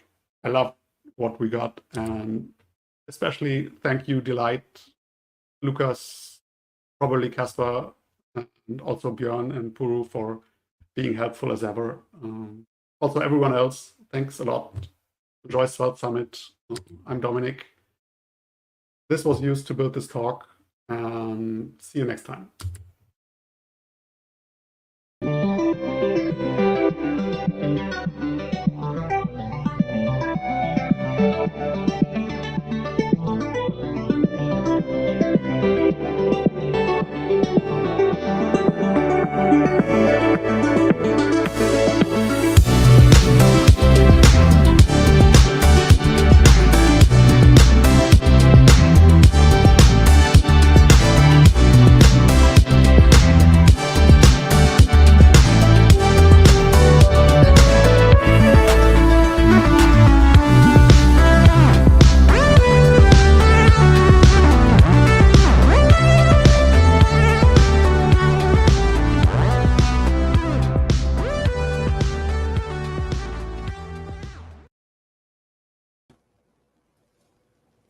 All right. It's always so nice to see Dominic and have him back to give an update. Yep. And the inspector, so cool. It is so incredible. It's such a nice developer experience to have access to something like that. Absolutely. All right. Before we head on to the next presentation, again, a reminder, we have a Discord. It's at svelte.dev/chat, and you can chat with Svelte people there. There are over like 50,000 people on there, so That number is just insane. yeah, It's grown a lot. Definitely. All right. So now we're actually in a live presentation thing. It's not a video actually. So we're gonna present the hackathon winners now. And Brittany, you told me in the interlude or in behind the scenes that you haven't seen the winners yet. I haven't. No, I haven't seen any of the. I know I did my ratings and stuff, but I didn't see the official winners yet. So Yeah. All it's a right. surprise for everyone. Yep. Okay. Robot is back. Yeah, you've got a little bit of crackle going on again. Let me reconnect. Keep them occupied. All right, I'll keep everybody occupied. What are we going to talk about? I know someone was asking about the hackathon presentation, and so that is coming up now. And then afterwards, we're going to have a little bit of a longer break to get some snacks. Keep yourself fed and go get some hydration unless you've already been having some. I've got my water over here. I've switched from coffee to water. So now I'm caffeinated and now I've got to get hydrated. Hello. Welcome back. I think we've lost it again. Sounds good right now. All right, cool. Right. Yeah, okay. So I'll bring up the presentation here. And I think maybe we can stay in the corner down here. I think that'll be nice. Let me go into, okay, no, full screen doesn't work. All right, that's fine. Yeah, so let me see if I can do this right. All right, so the hackathon, it has been so much fun. We've seen so many submissions, so many posts in the hackathon channel on the Discord. One submission just blows the next one out of the water and just keeps going, and they just keep posting better and better stuff. And it's really cool. So let's take a look here. So for those that don't know, the Svelte Hackathon has been running for 2 months, and it ended on the April 17th, if I remember correctly. And there are $12,000 in the prize pool for you to win. Not $12, $12,000. $12,000, not $12. That's right. Imagine that working for months and then expecting 12,000 and you get 12. I know. That'd be funny. Yeah. All right. So we had 250 submissions. Wait, why is this not updating? Oh no, your slides aren't working? It's updating on my screen, so I'm not sure. Are you sharing the wrong window or? Let me try again here. Yeah, there were so many submissions and it was just so crazy how each one, like you said, was just better than the next one. And it was really incredible to see all of these submissions. There we go. Okay, here we go. All right. And we have 15 winners. So we're going to check out all of these winners and see what's going on. I want to flash this comment up here real quick. It's for the community, not for the bling bling. I love that. Thank you. Yeah, no, that's definitely true. So the thing is, the amount of money that you win, it's probably not a life-changing amount, and it's more of like a motivation to get you to try Svelte than anything else, I think. And I think we've seen that as well.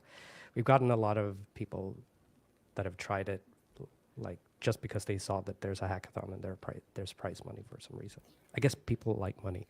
And it's bringing a lot of good things to the Svelte ecosystem. So it's bringing us more libraries and packages and things that we can use and helpful for the community, like Paolo said. Yep, exactly. So there are 3 categories. First one, best whiz-bangery. Best category. Best category. I'd say so at least. It's my favorite one, in a sense. The other ones are also nice. So, but yeah. Okay, so we have a question here in the chat. Will all the submissions be showcased on Svelte Society website? Not the Svelte Society website, but there is a hackathon website. If you go to hack.sveltesociety.dev, there will be a list of the winners there. And at some point, hopefully also the other submissions that didn't win, because we kind of want to show those as well. Yeah, we wanna but show. yeah, so the first category is the best whiz-bangery category, which sounds weird, but awesome at the same time. It's basically a category that is supposed to blow you out of the water, like amaze you or delight you, inspire delight, as it says here, and the quality is supposed to be on point. Then we have the best library. So this is to enrich the ecosystem because that's always something we hear, and we keep hearing it over and over again. Oh, the ecosystem is so small. We can't Yeah. use Svelte, blah, blah, blah. That's not true. We can, even if we don't have everything. But now that we've ran the hackathon, we have even more nice libraries and utilities that we can use. Absolutely. Yeah. So last but not least is the best ecosystem integration. So this is basically integrations to other web technologies. That could be 3GAS, D3, could be Elixir, it could be PHP, anything really. Like So- the AI technologies, we saw a few of those, right? Yep. So yeah, let's jump into the first one here. So best ecosystem integration, and I'm probably going to move us over here so people can see. And yeah, so we'll start with places 3 to 5, from 5 first, of course. So first up, we have DX Svelte, or Django X Svelte. So this is like I'm not much of a Python Django person, so I'm not entirely sure how to use Django, but Yeah, same. it does look cool. You can combine the regular Django architecture with Svelte components, basically. So you can use Svelte in your backend, and you get SPA generation, and you can incrementally adopt it. I think you even get SSR as well, if I remember correctly. We have a talk coming up too that's like talking about Python in Sveltekit endpoints, right? Yes. So Yes. it's going to be kind of along these lines, maybe. Yeah, but so that talk is more about using Python in Sveltekit. This is about using Svelte in Django. So Oh, okay, the other way around. Yeah, exactly. But yeah, so congrats to MERT. Unsure what their real name is. I don't think they submitted it, or I missed it. But we'll make sure to find that at some point. Congratulations. And next up, 4th place, we have Live Svelte, another integration with another framework. So this time it's Phoenix Live View and Svelte. So you can use Svelte components in Phoenix Live View.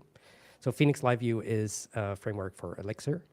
Basically lets you do interactive applications where the state lives on the server. So every interaction with the user bounces back and forth between the server.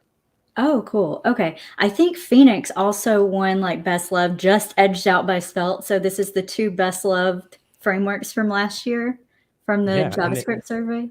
Exactly. So now you can just add up the percentages. So instead of loving it Yeah. 80%, you can love it 150%. That's how it works, right? Absolutely. Yep. So this is cool. It's made by I can't pronounce his name, but Woot, I think. So congrats, Woot. Yeah. And Tailwind support. And Tailwind support. Yeah. So this is very cool. I'm biased a bit, I guess, because I like Elixir. So I've always wanted to like play around with Elixir and Svelte somehow. So This gives you a great excuse. Yep, absolutely. All right. 3rd is a project called Sveltris. Ooh. Yeah, cool logo, right? Very cool logo. Very cool name. Yep. And the tagline is piece together any framework with Svelte, like Tetris. So use React components inside Svelte. Use Svelte components inside React. Use hooks inside Svelte. I don't know why you would want to do that, but you can, I guess. It's kind of interesting to me. It's almost like Astra, where you can mix and match the frameworks, but it's just allowing you to just pull components in, which I could see useful for like large companies that have multiple code bases and need to use different things. Yep. I forgot that we probably should drop the links. Oh, the to links, yeah. To the projects here. So let me see if I can bring those up.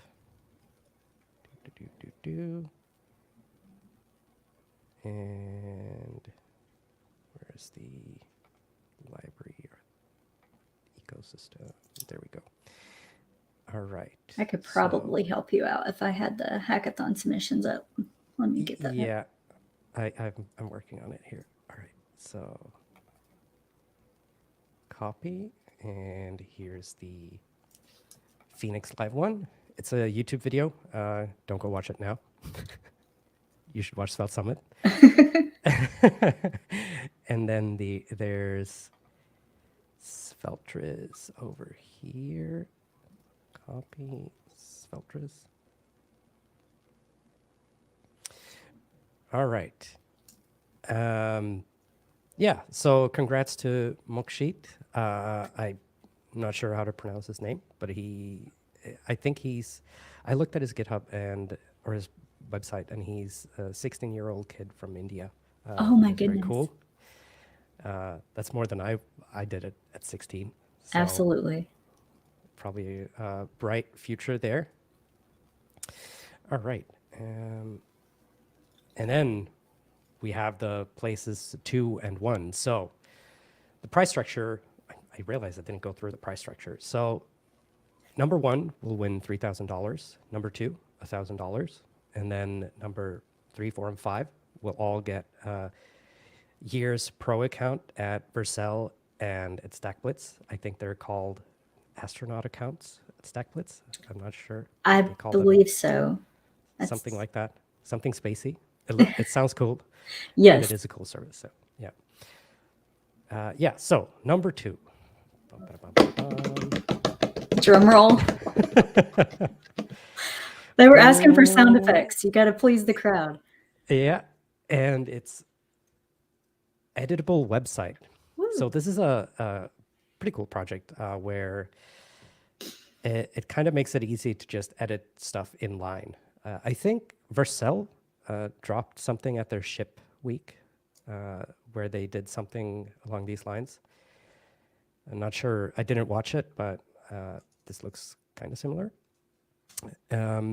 But yeah, so this is a Sveltekit template for building CMS-free editable websites. So you basically just edit inline. So if you want to change a title, you change a title. I'm cetera, et really excited to see how this kind of works under the hood, because the new documentation site I'm working on at work, I think this would be perfect to allow contributors to just kind of edit and maybe make a pull request hook or something after. That sounds really cool. Yeah. Yep. Yeah. So congrats, MQL. Michael? I realized I can just click the thing. Oh, nice. Yeah. It's a website. So I don't have access to that. So I did share the Yep. website, but if you want to share their Twitter handle too. Yep. 1 second. I'm just gonna click again. And go and support all of these people. I mean, they've done an amazing job. 2 months to build some of these projects is just such a short amount of time, and they're really impressive. For some reason, I can't click these. I can click this one. All right. Well, they'll all be on the hackathon website. Okay. At some point. So, but yeah. So, who's first? Who gets the big bucks? Who knows? Who is it? I like your drumming. It's very nice. So it's SvelteLab. Woo! Whoa. Yay! Congrats. Yeah, congrats, SvelteLab. So I think you all have already watched a presentation or a video of SvelteLab, right? Today, yes. Yeah. So it's a supercharged REPL for Svelte where you can use Sveltekit. They have a command palette, code formatting, Svelte ad support. So give it up for Paolo and Antonio in the chat. I think Paolo is there. He just said, yeah. Yeah. So You can eat bring that another up here. week, Paolo. Whoop, whoop. Nice. All right. Next up, best library. So we have the same structure here, and let's take a look at the first one. Okay. Talk to Svelte. And that's another one we've already seen as well. It So is, yeah. not much to say here. It's a really cool library. I really like the concept of just adding an action and a text string, and then getting it to work with some event. And yeah, go check out Eric on Twitter and where he's at. You can, I think you can find him on Mastodon as well. Trying to get the links. I forgot to link SvelteLab too, so I will go back and do that. Yep. All right. I'll wait for a bit. No hurry.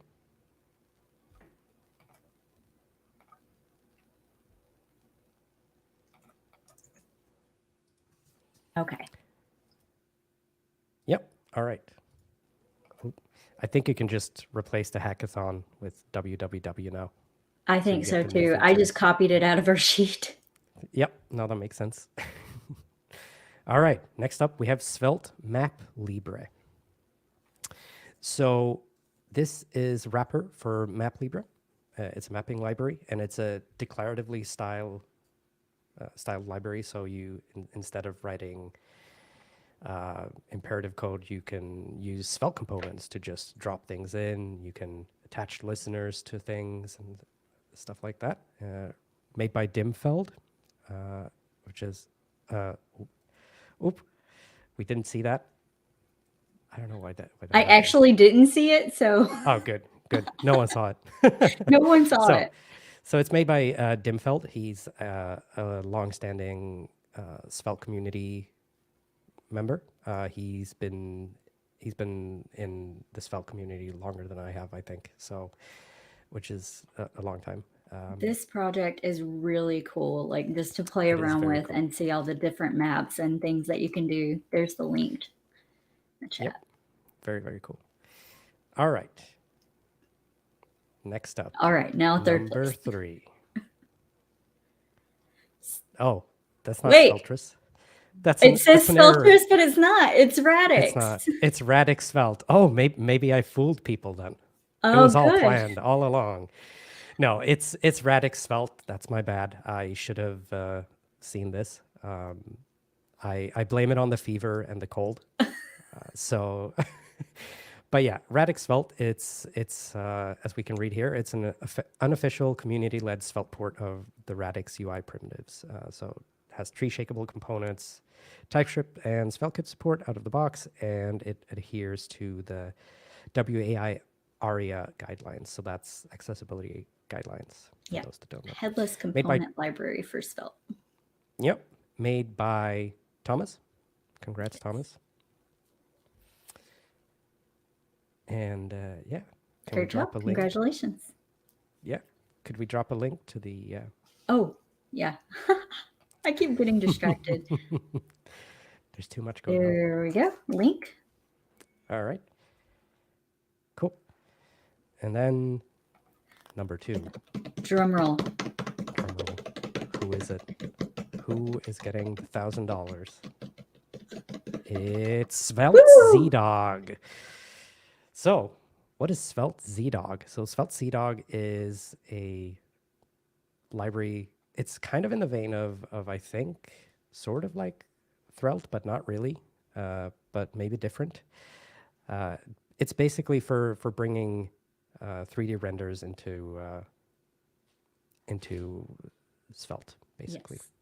Also in a declarative way, as far as I could see. Yeah. Tree-like structs, components expose all the primitive options as props. So yeah, go check it out. And congrats, Who Am I Dev. All right. Now for the big reveal of number 1. Who could it be? Do we have any guesses in the chat? No guesses in the chat. No. No. Oh. All right. Let's see. Who's it going to be? It's Superforms. I know So- you are a big fan of this one. You've been using it quite a bit. I have, yeah. So Superforms is a form library for Sveltekit, and it makes working with forms even simpler than it already is in Svelte. So you get a single source of truth from a SOD schema, and it handles errors. It has timers. It helps you with sending status messages back and forth from the server.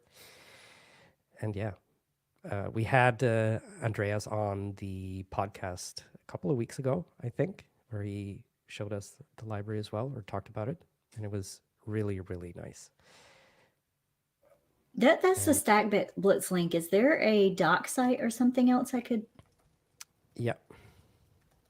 So let me Don't find one see it in the table.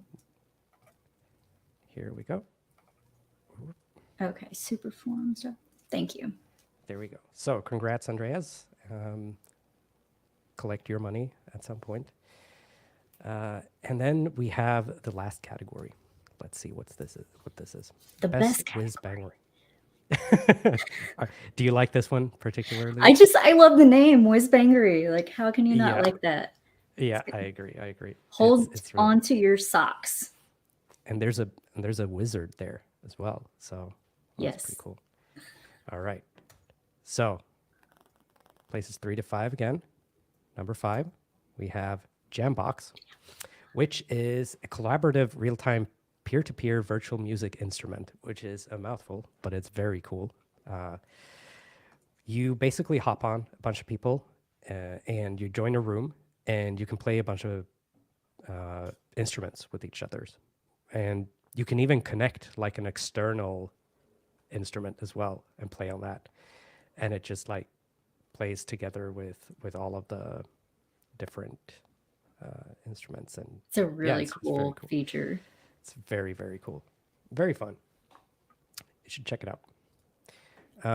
Congrats, Arslana Strahl is the Twitter handle. You can see it down there. Let's see. Next up, we have MyQ. So this is a service that lets you listen to written articles, basically. So you just enter a link and it will read it up to you, basically. Which is great because this is something I want because I have so many things that I want to read, but I never Same. get around to it. And I would rather listen at like 2x speed and hear something. Yes, exactly. And you can even do other stuff at the same time, right? Yes. Like doing the dishes or, I don't know, taking a walk, anything. Yeah. Yeah, it's pretty cool. Congrats, Deep Note. All right, number 3. Oh, what happened there? Oh, at least it went backwards that time. Yeah. It went very far back. Yeah, it did. Like skipped a whole section. Okay, let's see here.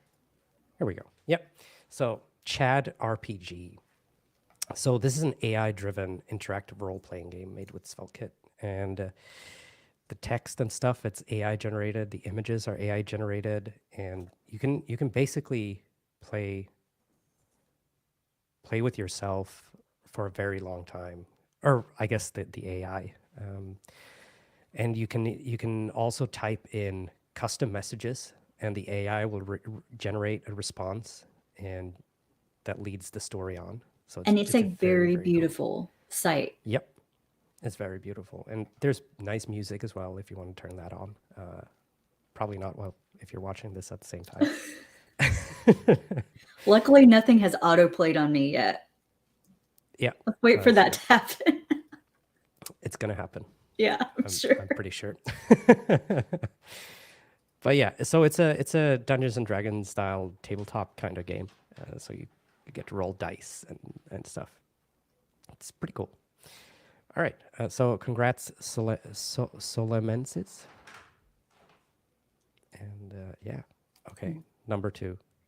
Can we have a drum roll again? Yes. Threlte Woo! So you've seen a video about Threlte already with Grisha. Yes. This was his submission to the hackathon, Threlte. It's a racing game that defies physics. And it has a bunch of different modes that you can play. You can play campaign mode or user tracks. And there's even a track editor, so you can build your own tracks in there. It's very cool. Very, very cool. Congrats, Grisha. Yeah. I wish we had a soundboard here so I could add like I know, I was thinking that clapping earlier. noises and stuff. That would have been nice. That would be great. Probably better All than my fake drum roll. Huh? So who's the first place? Who's gonna win? Who's gonna win? Somebody called it earlier. Wolfenstein Woo! 3D, or sorry, Wolfensvelt 3D. Wolfenschwelt. Yeah, that's right. That's right. So this is Wolfenswelt remade in Svelte, but it's not done with Canvas or any of these fancy technologies. It's just the DOM, so CSS, HTML, etc. So everything in this game is a Svelte component. So the walls, the enemies, the guns, the player, everything. Everything And is built. And when I tried it, it's very smooth. It works very well, at least on Chrome. And no cross-browser support. I think we tried it in all the browsers and it was working. Yeah, so it's very good. And there's an editor as well. I don't know if they wanted to talk about that, but I we saw couldn't get it. the editor working, but Yeah, that's okay. The I game saw it itself and I is was really impressed. impressive. Yeah, it is. Yeah, definitely. There's sound. Yeah, it's so we Nutchupon JX. That's the name. Only DOM. Yeah, that is very cool. Very cool. I think we will have links to the GitHub repos as well when we get those up on the site too. So everybody can check out. All of these are open source. See how they're built. Yep. And yeah, the end. So I wanted to give a special thanks to everyone who submitted, and Brady and Willow, Fractal and Ghost on the Discord for doing most of the work on the website. It's worked great. And as well to the sponsors, Svelte, who's providing most of the cash, Vercel and StackBlitz for the 3rd to 5 places. And yeah, I think that's it. Stop Yay, screen. everyone. Yay. Congrats to everyone again. And I think it is time for a short lunch break, or maybe not lunch break, a break of some kind. Whatever we'll take time it is for you. Yeah. Just get some snacks and get hydrated. So let's see here. 16:30. So we'll get back here in 18 minutes. And in the meantime, I will put on some music.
Hello.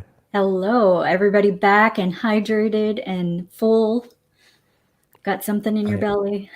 Yeah. Is my oh, now the flickering is here instead.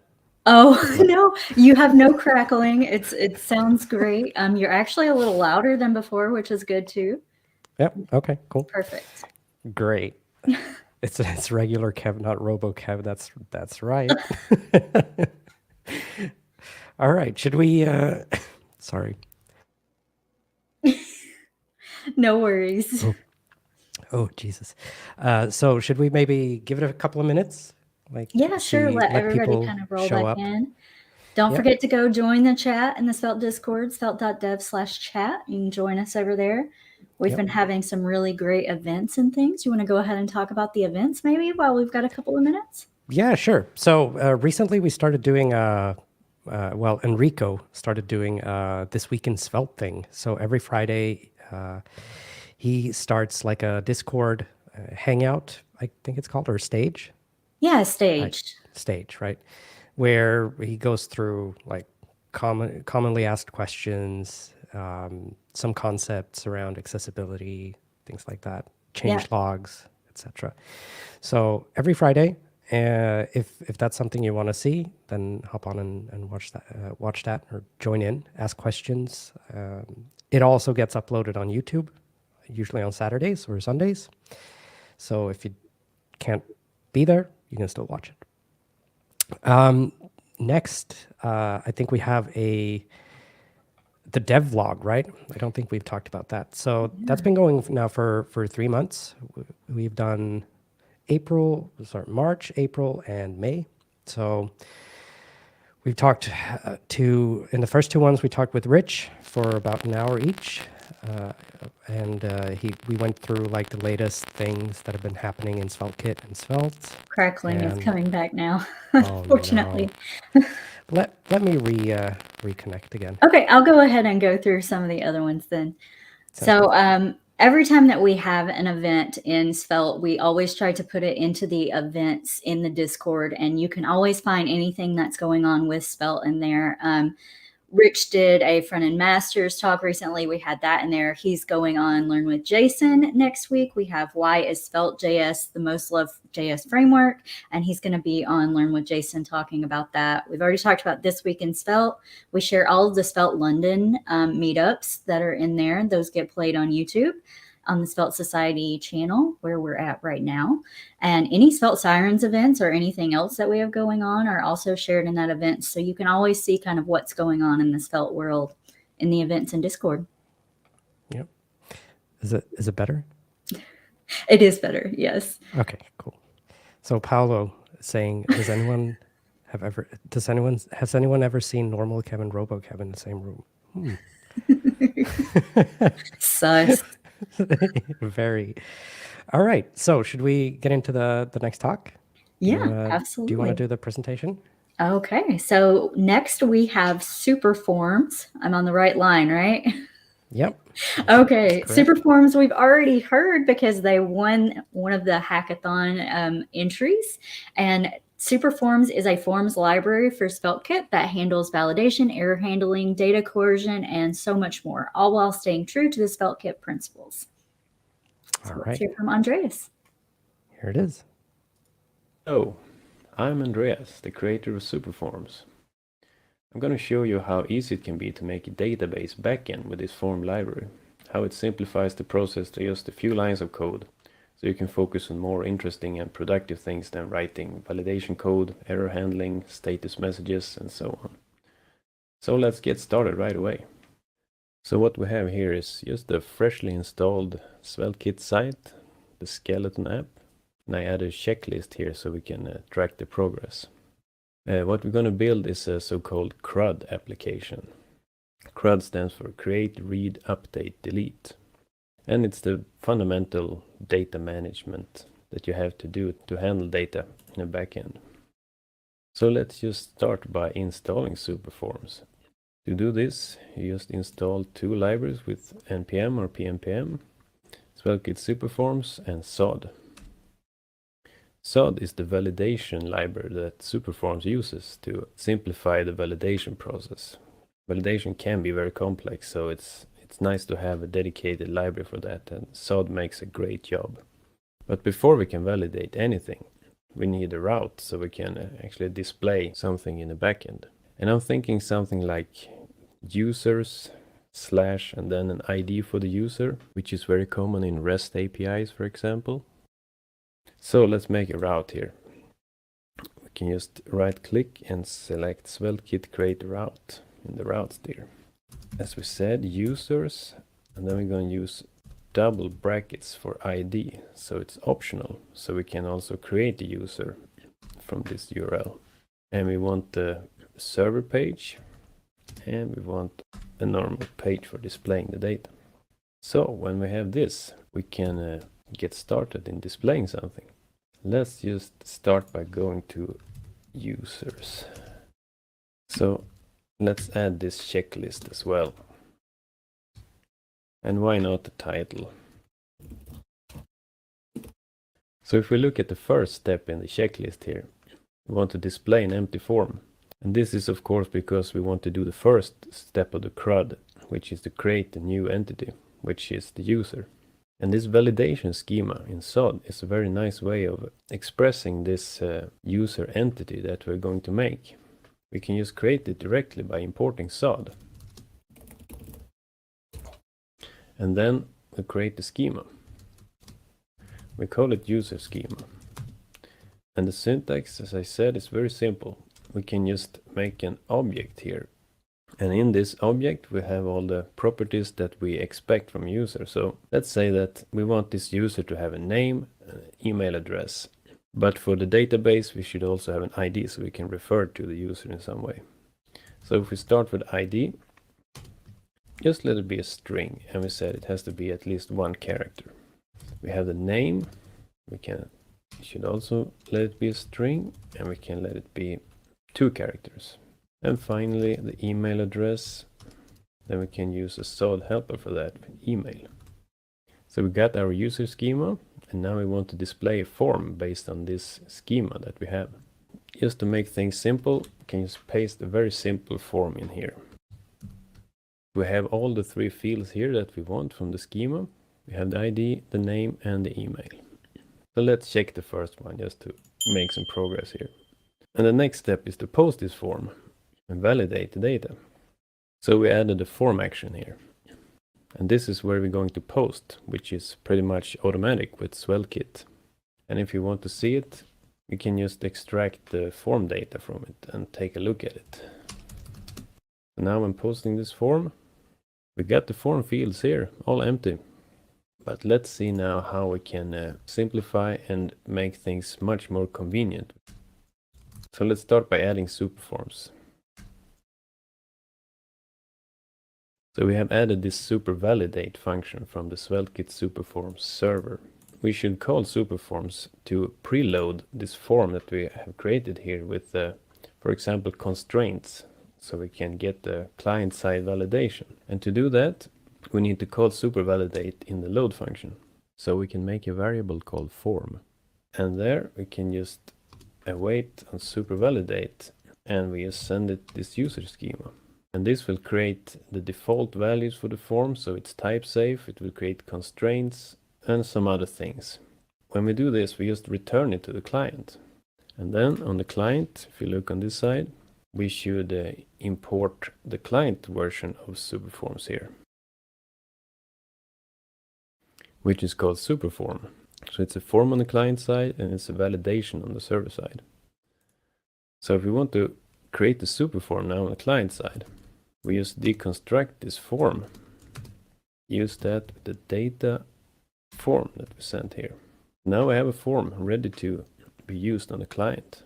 And the final step is to connect this to the form action that we just created here. So instead of starting to manually extract the data from the form data, maybe call also saw the user schema manually to validate it, check for errors, try to map the errors to action data, we can make things truly simple with Superforms. So instead of this now, we can just as in the log function, we can await for super validate, but now we send in the request as well as the schema. And if we console log form now, let's see what happens. So instead of having to do things manually, here now we get all kind of useful information. We can see that the validation is false. The valid property here, which shows that the validation didn't succeed. We get all the errors mapped from SOD conveniently to each field. And we have the data here, which is valid or not, depend on valid here. Empty will be true if we didn't send anything to super validate, as we did in the load function. But in this case, we send post data to it, so it will not be empty. And the constraints is the web browser standards for client-side validation. So we can actually spread these properties on the form fields, and we'll see that we get an immediately client-side validation. So with that, I think the second step is done. So far, quite basic stuff, right? Which is nice in a way. Superforms is made to be easy to use, so you can just post and validate data in a few lines of code. But let's keep going and see if we can make things just as simple, even when using this form data with the CRUD backend that we're making. So this user schema can be seen as a representation of a database table entry. And if using an ORM, a user should look pretty much like the data type of the schema. To make things simple in this example, we'll create an array of users and pretend that it's a user table that we can access through a real ORM. So to do that, we can just make be an array of users, and then the type of this array will be the data type of the schema, which can be extracted using SOD's infer type. So we can infer it as the type of the user schema. And let's add some test users. Now if we want to display one of these users, we can do it very easily with super validate. But to do that, first we need to bind all those fields that we have in the form to the actual form data, which is done just as we do it in Svelte. Bind value to form, which is a store, and then we get autocomplete for the fields. So we just put them in like this. And no difference yet, because the form is still empty, but it's so simple to populate the form now that we connected it to Superform. So if we just want to, for example, take the first user in the user database and populate the form, we can just do this. UserDB, the first entry, send it in with the user schema. And now as we save, the form is populated. As long as this entity that we created matches the schema, only partially is fine too. Then it will be able to send it to super validate and the form will be populated.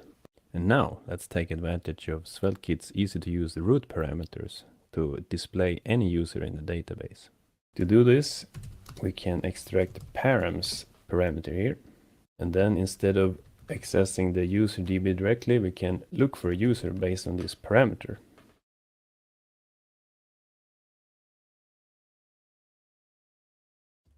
And now we just supply the user instead.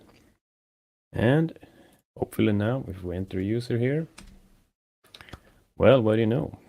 Now we can access any user in the database. And with that, I think we skipped ahead a bit. We have actually both fetched the entity and displayed it in a form. So that was 2 quick and easy steps. Now let's go back to this create new entity and see if we can tackle that too. It will be very convenient to use the same schema and load function, and that is basically what we're going to do. But there is one difference here. Now when we're creating a user, we cannot have an ID because it's not set yet.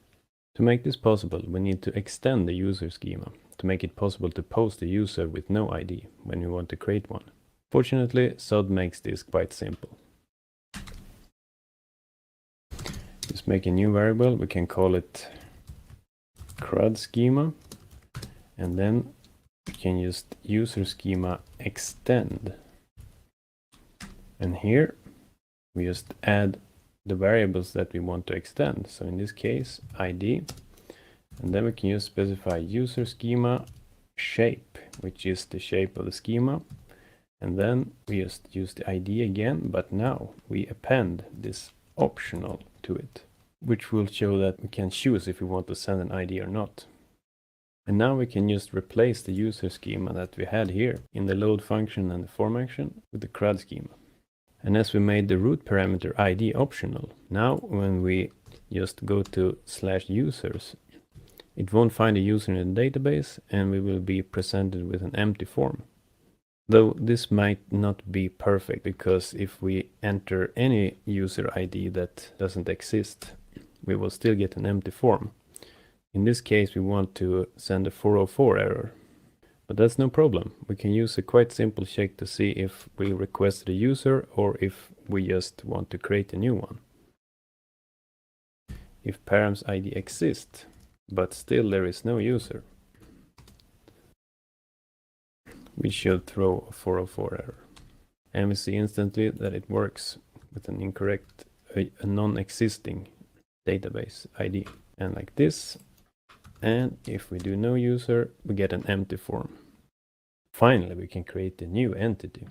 And to do that, we can just, for now, just entering some test information and see what happens. According to the server post, it looks okay. But what if the data is invalid? Of course, we have to check for that before inserting anything in the database. So we can use this valid property of the object returned from supervalidate and just check. This is how easy it is to return a failed form with Superforms. Just return it as in the load function with the fail function from Sveltekit. So at this point in the code, we know that the data is valid, so we can insert it into the database. This is where you will usually call your ORM and it will generate an ID for you. Again, we're keeping things simple and we'll just generate a random ID. And then we create the user based on the form data. And finally, just insert it into the database.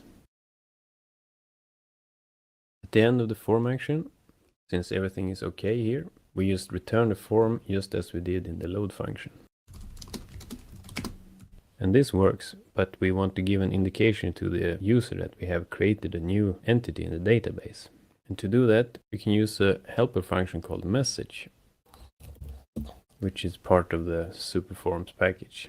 So instead of returning form, we can just return message. The form will be the first parameter, and afterwards we can just send anything we like here. So let's just put user created. And to show this message on the client, now we will start to deconstruct more properties of this object returned from Superform. So to use message, we can just deconstruct message like this, and then we can display it anywhere on the page. Most properties extracted from Superform are stores, so they will be reactive. So let's try to create a user and see what happens.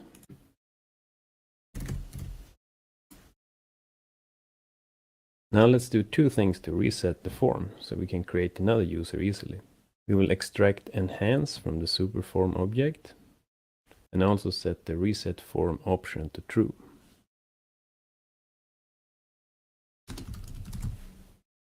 After applying use enhance to the form like this, everything happens on the client. And now the form will also reset to its initial empty state. Let's create a user again.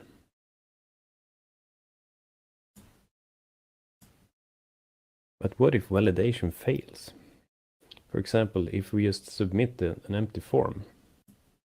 We see the errors on the server, but how to display them on the client? Well, to do that, we keep deconstructing stores from the Superform object. This time is called errors. This is a store with the same names as the schema fields, but each property will have a string array or undefined as values. This makes it quite easy to display errors for each field.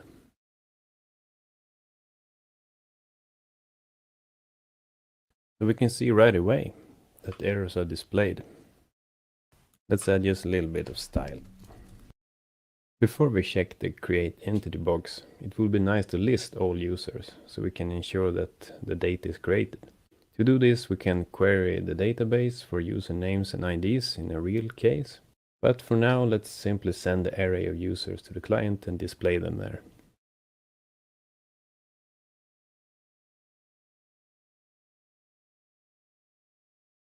So now if we click on these, they should be displayed in the form. Seems to work fine. Let's create a new user now so we can finally check this create box.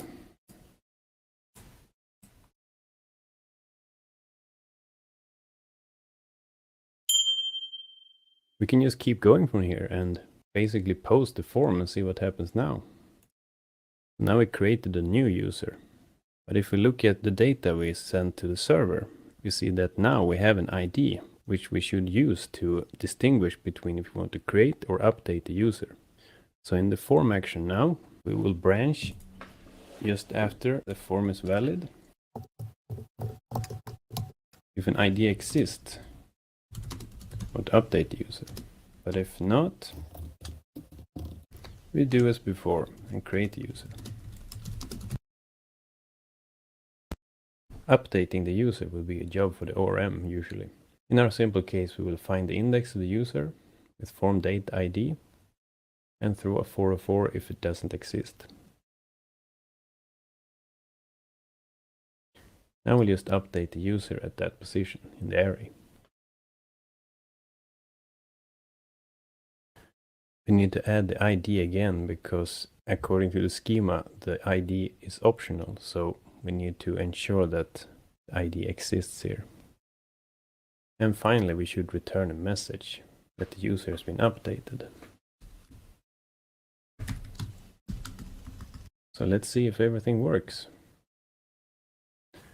This important customer is now a very important customer.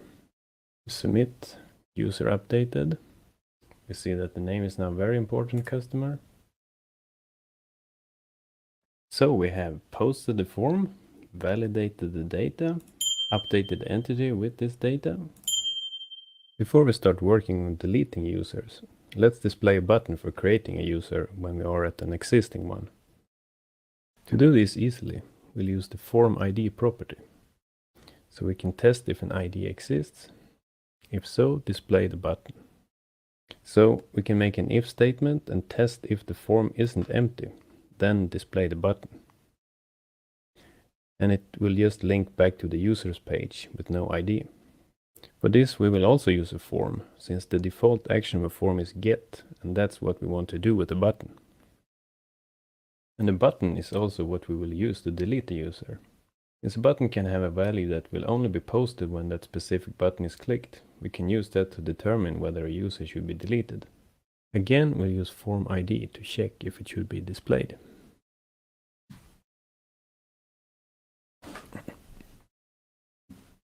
That's also a stylus button. On the server, we now need to do a little change, since the delete field shouldn't be a part of the schema. So we'll start by getting the raw form data from the request and pass that to supervalidate to validate the form. Then in the form action, we check in the form data if the delete field exists. If it does, call the ORM, or in our case, splice the array based on the posted ID to delete the user. Finding the index is shared between delete and update. So now we can just splice the user DB array. After deleting the user, this user ID URL won't exist anymore, so we can't return a message. So we need to redirect to the user's page. We do that by throwing a redirect.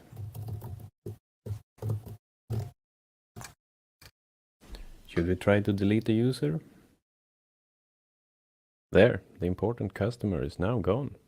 Maybe that was a bit abrupt, so of course we can put in a confirmation dialog. But I will leave that as an exercise.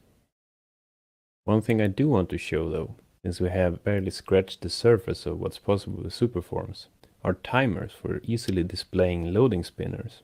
You can read more in detail on the website, but there is a timer called delayed. which we can use to test whether the form has been loading, and then it will be true after a certain time. So it will be a perfect way to display a loading spinner. So I will just import an SVG, and if the delayed timer is true, we'll display it next to the submit button.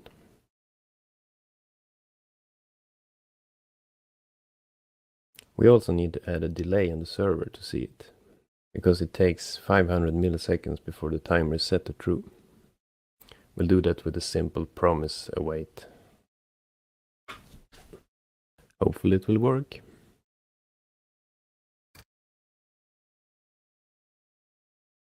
Not bad for one line of code, eh? Well, time is running out. There are so many other features we haven't touched on here. Client-side validation, nested form data, multiple forms on the same page, single-page applications. But I hope this gave you a decent introduction to Superforms at least. So check out the website for more information, and I'm available on Discord if you need help or have any questions. Thank you for watching.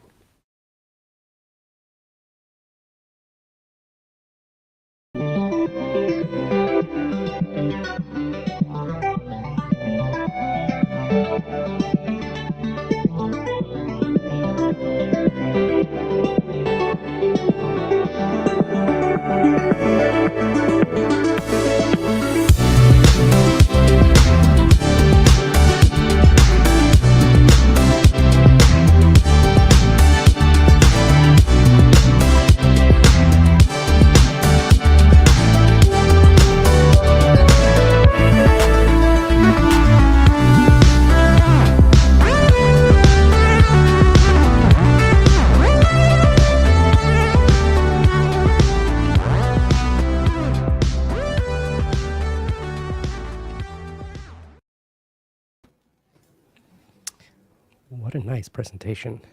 I know, it's such a complex and like feature rich library that it allows you to do so much with it. It's really impressive.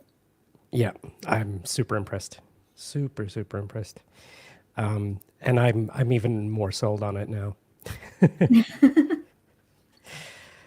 All You'll right. have to do a second presentation, Andreas, and give us those last two check boxes.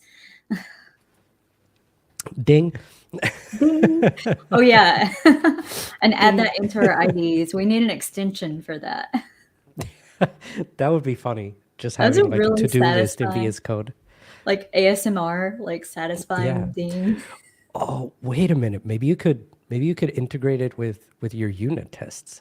So when they pass from red to green, they're just like ding ding ding ding ding. Oh, that would be so satisfying. I think you would go mad after a while though. Maybe. Depending on how many tests you have.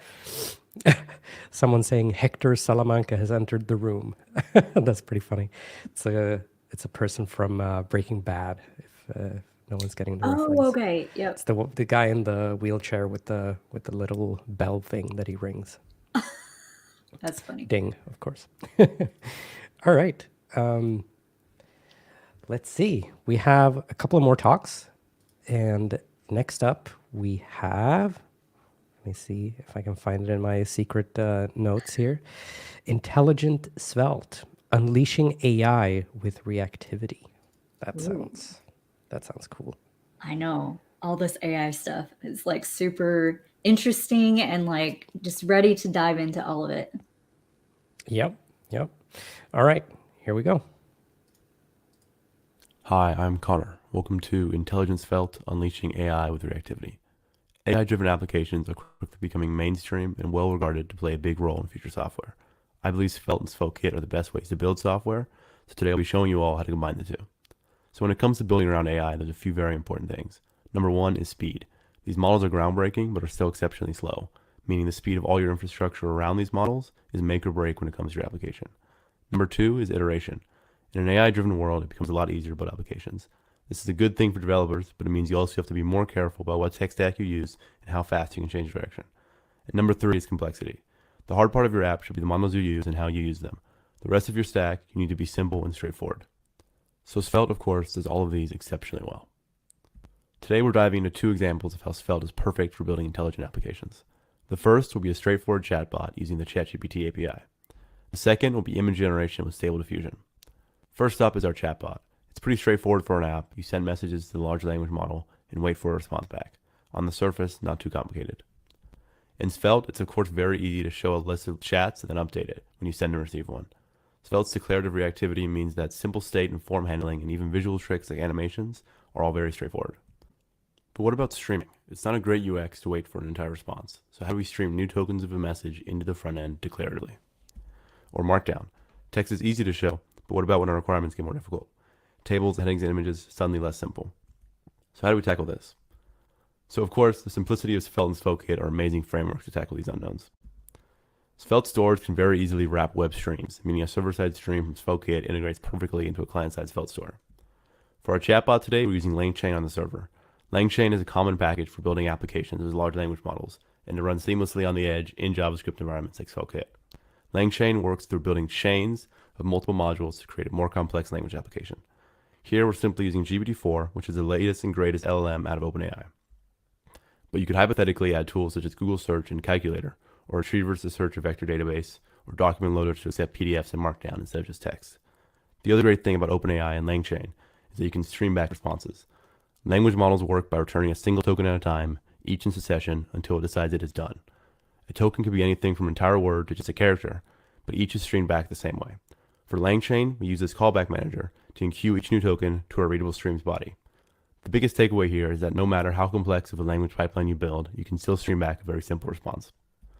In combination, web streams work perfectly with stores, where new events from the stream can simply update the store. Our readable stream store here is what's called a custom store. So like any store, it returns a subscribe method. Instead of external update and set methods like a basic writable store has, we have an external request method. First, the value of our store is an object holding two values, whether or not the store is loading and the current value of its text. Our request method here is special in that it's async. Usually store methods are synchronous. This method is simple but pretty powerful. It has a single parameter, a request object, so it can pass any parameters to your API. While it's fetching a request, loading is true and the text key continuously updates. When the request finishes, loading is false and the text resets. Internally, when the request is fetched, the body is streamed into this while loop. For live value updates, each new token is concatenated to the previous one, then the store's value is updated to match the new string. The final value is also kept track of so that the request method itself can return this value. This might seem a bit weird, but on our front end it makes perfect sense. Now, for our entire chatbot, this is their client code. A few imports, store our chat history, handle our form, and define our request. That's it. With such simplicity, it's extremely easy to redesign and take a new angle at your project without having to rebuild from the ground up every time. So with these three simple building blocks, first, a Sveltekit endpoint returning a string from LangChain, second, a store that wraps the stream, and third, a UI that handles chats, you have the perfect foundation for a chat application. And now, here's our final chatbot.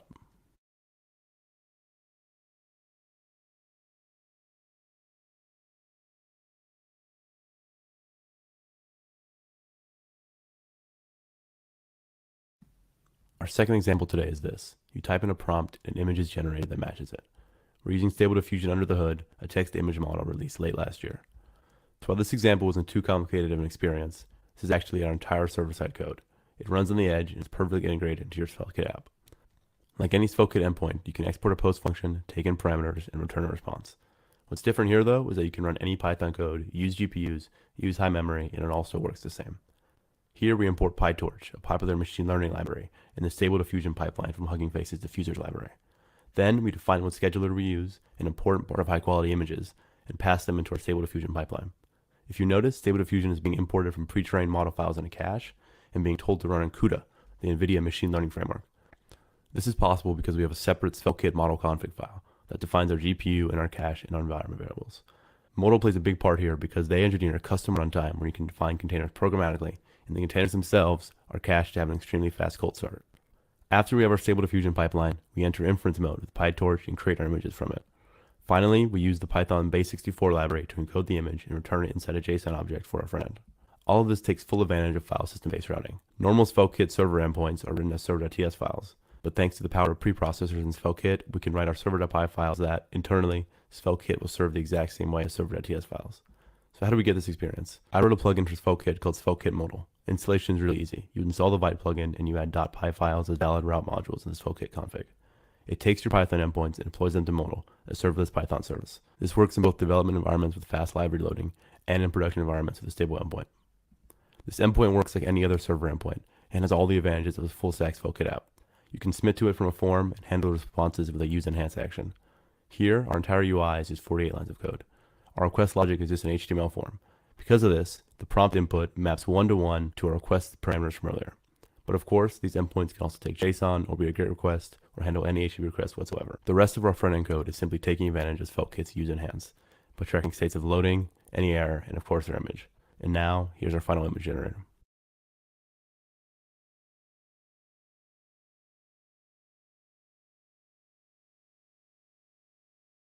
Today we put together a chatbot and image generator. Our chatbot highlights LangChain, Sveltekit stream responses, and Svelte stores. Our image generation highlights Stable Diffusion, Sveltekit pre-processing, and Modal serverless Python. Thanks for watching. I'm Connor, also known as Semicognitive. You can find today's examples on my GitHub, and you can find me on Twitter at Semicognitive. I'm happy to answer any more questions. Good luck building with AI. All right. Wow. AI. Python in Sveltekit, just all the things, right? Yep. Cognitive overload over here. Streaming, like there was just so many things in that are like all the rage right now. Yep. And after the Svelte Radio episode we did with Swix on like the primer on AI. Yeah. Like, now I get some of these things a bit, so it's a bit more fun. I do a little bit too. Make sure you check out that Svelte Radio episode when it comes out. It was like a good introduction for beginners to like understand how AI kind of works and a little bit about the future of AI too. And if you want to see the raw footage, it's actually on YouTube. Oh, so you can get a sneak peek wait till after Summit. After Summit, yes. I never learn. I should never send people off to watch other videos during diverge our viewers. Never go anywhere. Stay here, listen to us and the videos, and don't do anything else. There you go. We're still chatting it up over in the Svelte Discord, so make sure you join at svelte.dev/chat. You can join us anytime, check out events there, and hang out. We all love to hang out. All right, we queued up and ready for the next video? Yep. Okay, next we have Sveltekit and Internationalization, or I-18N as another way of pronouncing it. Let's finally solve this never-ending story. I love this title. We're going to take a look at how internationalization and the open issues that are around the Sveltekit are the most commented on that we have, and it's a really big demand that there's no solution for because it's a really difficult problem, but maybe we finally have one, and we'll hear from Ivan Hofer on how they're going to solve it. Yep. Let's see. Hi, Svelte Summit. Today we will take a look at the two most commented issues in the Sveltekit repository. Both issues deal with internationalization, or in short, I-18N. Sveltekit has reached the stable 1.0 release a few months ago, but still does not provide a solution if you want to make your applications available in multiple languages. I'm Ivan, and I want to show you how a possible solution to those two issues could look like using the Inlang SDK. Some of you might know me from TypeSafe I-18N, a lightweight and fully type-safe internationalization library that works with all frameworks, also with Sveltekit. And there also exists some other solutions that you can already use to localize your project. I have learned a lot over the past 2 years while maintaining TypeSafe I-18N.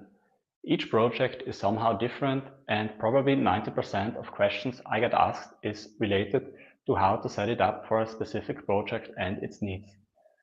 There is a documentation and there are also examples, but those can't give you the answer that matches 100% to your project. You will need a deep knowledge of Sveltekit and the library in order to not mess things up if you want to change the default behavior. A better approach is needed. So I teamed up with Inlang to solve those problems. And now I will show you how easy it should be to use I-18N in any project. I have cloned an empty Sveltekit application and have added a file for the English and another file for the German translation. Let's install the Inlang SDK. As a next step, we add the Inlang plugin right before the Sveltekit Beat plugin. That's all you need to set it up. We can now go to our plus page.svelte file and render our first message on the homepage. To do that, we import the inline function and call it with the key we have defined in our language files. Let's also add 2 buttons to switch between languages. Open the terminal and execute npm run dev. We now see the German message appear because my browser is set to German. I can switch language by pressing the buttons, and if I reload the page, the language does not change because it gets persisted in local storage. But what if we want to include the language information in the URL? We can open the inline config.js file that was automatically created previously and change the language negotiation settings to URL. If you visit the homepage, the server should read the accept language header and redirect us to the preferred language version we have set in our browser. Let's start the server again, and we see that we got redirected to the German page. We once again can click on those 2 buttons to switch language. But this time also the URL changes. If we open the source code view, we see that server-side rendering works too. And to prove that the server is doing the redirect, we can try to visit the homepage, but we immediately see the German page because we got redirected. But what if you want to output a static application where no server is involved? Let's do that by setting the pre-render option to true in the root layout file and see what happens. We don't really see a difference in the browser, but if we visit the homepage in the source code view again, we no longer get redirected. If we visit the homepage in a regular way, JavaScript kicks in, reads the language information from the browser, and redirects me again to the German page. So why are those 2 issues still open? This one is already 4 years old, and the work on it hasn't even started yet. You need quite some time to go over our comments. Making a project available in multiple languages is not just replacing text A with text B. It can take a lot of effort if you want to do it right. Auto-detecting the user's preferred language, creating a SEO-friendly output, alternate links, plural rules, number and date formatting. Do you offer server-side rendering? Is your application static or serverless, or does it run on a node server? You should also do some bundle optimization at the end to offer your users the best possible experience. That's a short summary of those 2 issues. Each decision you make will affect the way how you need to set up the internationalization library. Inline automatically adapts to your project needs. Remember, we never have touched any code to set up an i18n library. We never saw any implementation details. How easy is that? Apart from the Sveltekit integration, Inline provides also other tools to make internationalization as effortless as possible. I have published this example to GitHub, and now I can open up the inline editor to see my messages appear. I can add Italian as a 3rd language and let AI translate the message for me. Commit, push, and go back to VS Code. We can pull the changes and start the dev server again. Now we have a 3rd language and it renders on screen, without touching a single line of code. Inline also provides an IDE extension. Here we forgot to extract some hard-coded string. We can use the extension to extract it. Commit, push, and reload the editor. The new message shows up and any non-technical people can edit and translate it. In the background, Inline uses your Git repository as a source of truth and synchronizes all changes using commits. We started with the development of the SDK just a few weeks ago. The base is already here. We try to automate as many things as possible and add configuration options where it makes sense. Some things may not be ideal right now. We needed to find some creative ways to deal with some limitations Sveltekit currently has, but we already have talked with the Sveltekit team, and together we are looking for a solution to make things more simple. We need your feedback. Try it out and let us know what you think. We are just at the beginning. Tell us what features do you want to see. This feedback helps us prioritize our development efforts. In a few months, we want to offer the go-to solution when it comes to internationalization in any Sveltekit project. Other meta frameworks like Next.js will follow. All tools I showed you today are open source, and you can use them for free. They also work independently from each other. If you have an existing project, you can try the editor first without refactoring your whole codebase, or you could use the SDK also without the other tools. I hope I could give you a quick overview of inline and show you how easy it should be to localize a project. We take the burden off your shoulders, and hopefully Rich Harris is able to make that satisfying click on both issues.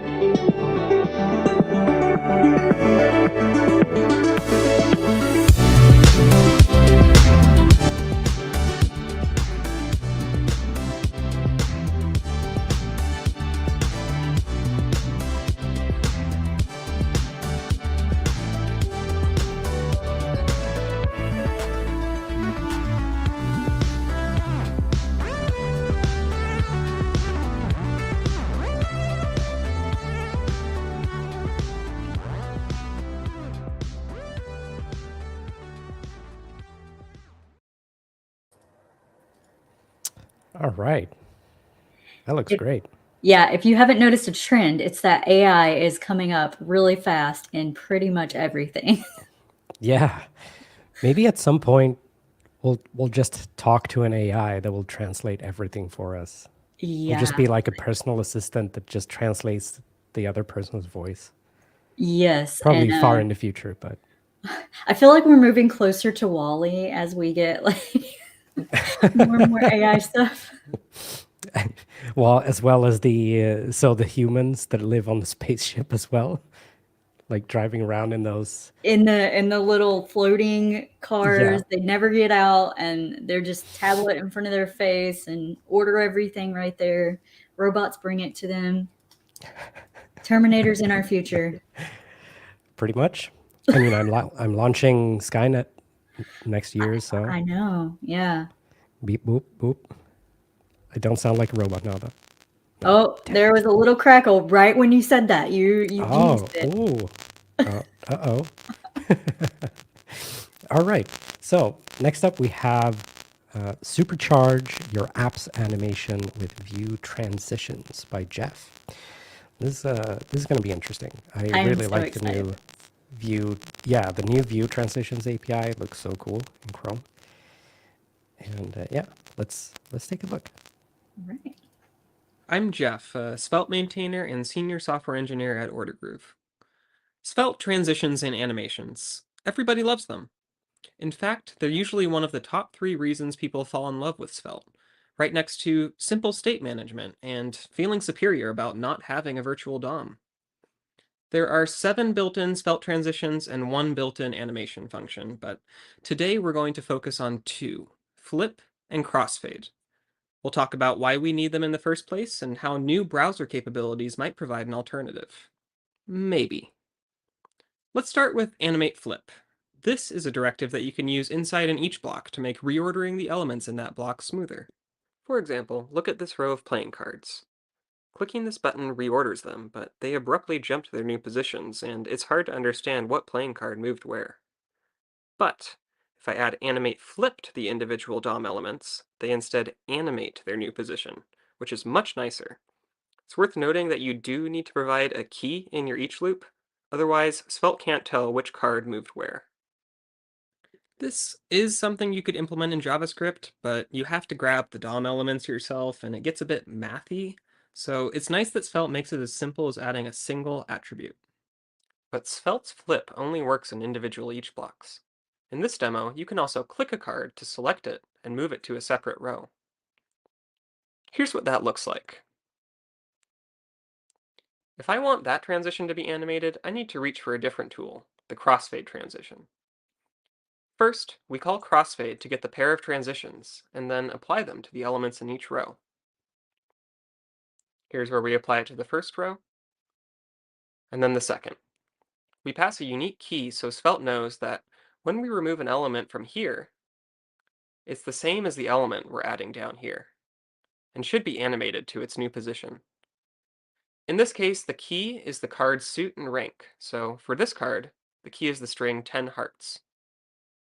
Once we apply the transition, swapping the card will animate it to its new position. And we can now shuffle between rows too.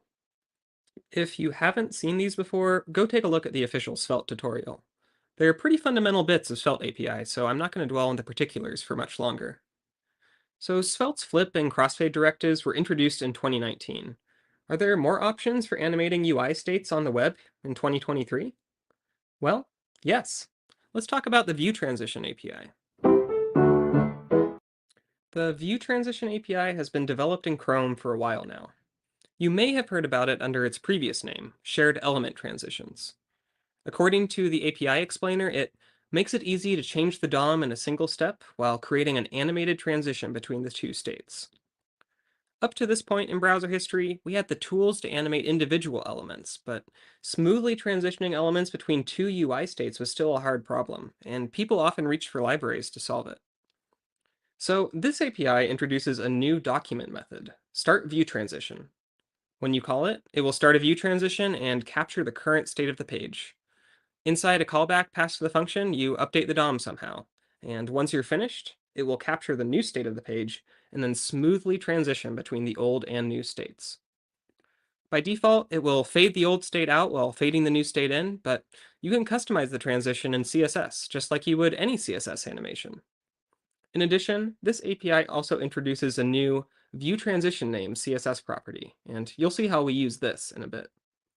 I'm barely scratching the surface here, so check out the official explainer for a much more detailed rundown.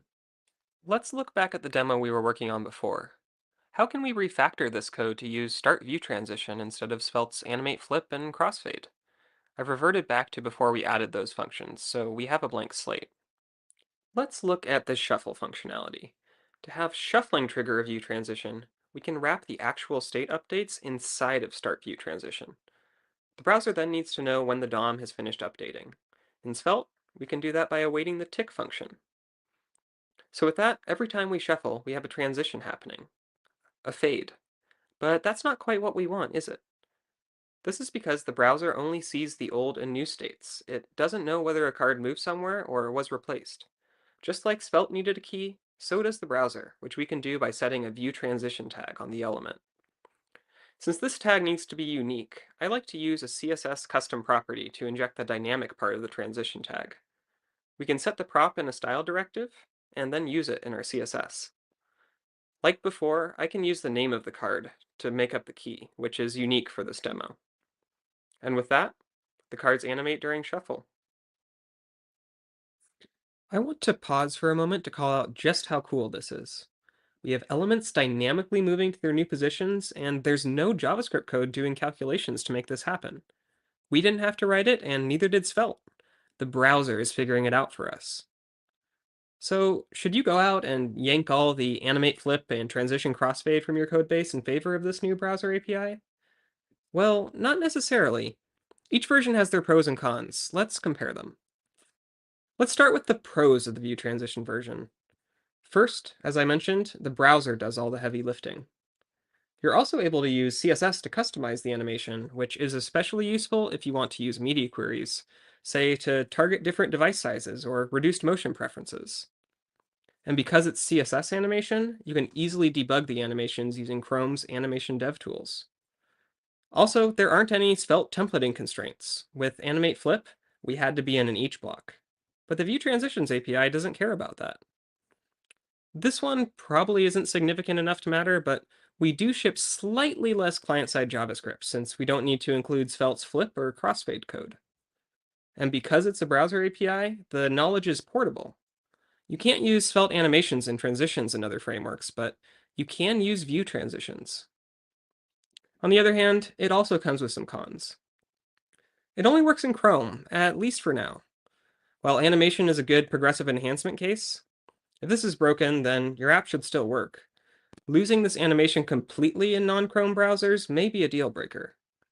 Hopefully, this won't always be a con as the API is implemented by more browsers. Until then, make sure to check the API is supported before using it. And while we can use CSS to customize the animation, targeting the animation for multiple elements can get wordy. If we wanted to change the animation duration for all of the cards, we would need to write a selector for every transition name we use. There's a proposal to solve this problem by creating classes of transition groups, but that isn't implemented right now. Finally, we have to wrap every function that triggers a view transition in document.startViewTransition. So if we also want swapping a card to transition too, we need to wrap it. Svelte transitions are more declarative in that you can add them to the element directly, and any state affecting that element will trigger the transition.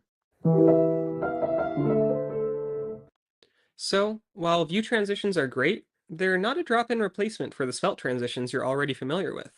And they're not really meant to be. They solve similar problems, but in different ways with different trade-offs. We didn't even talk about animated page transitions, arguably the headline feature of the View Transition API, and something that is tricky to do with Svelte's transitions today.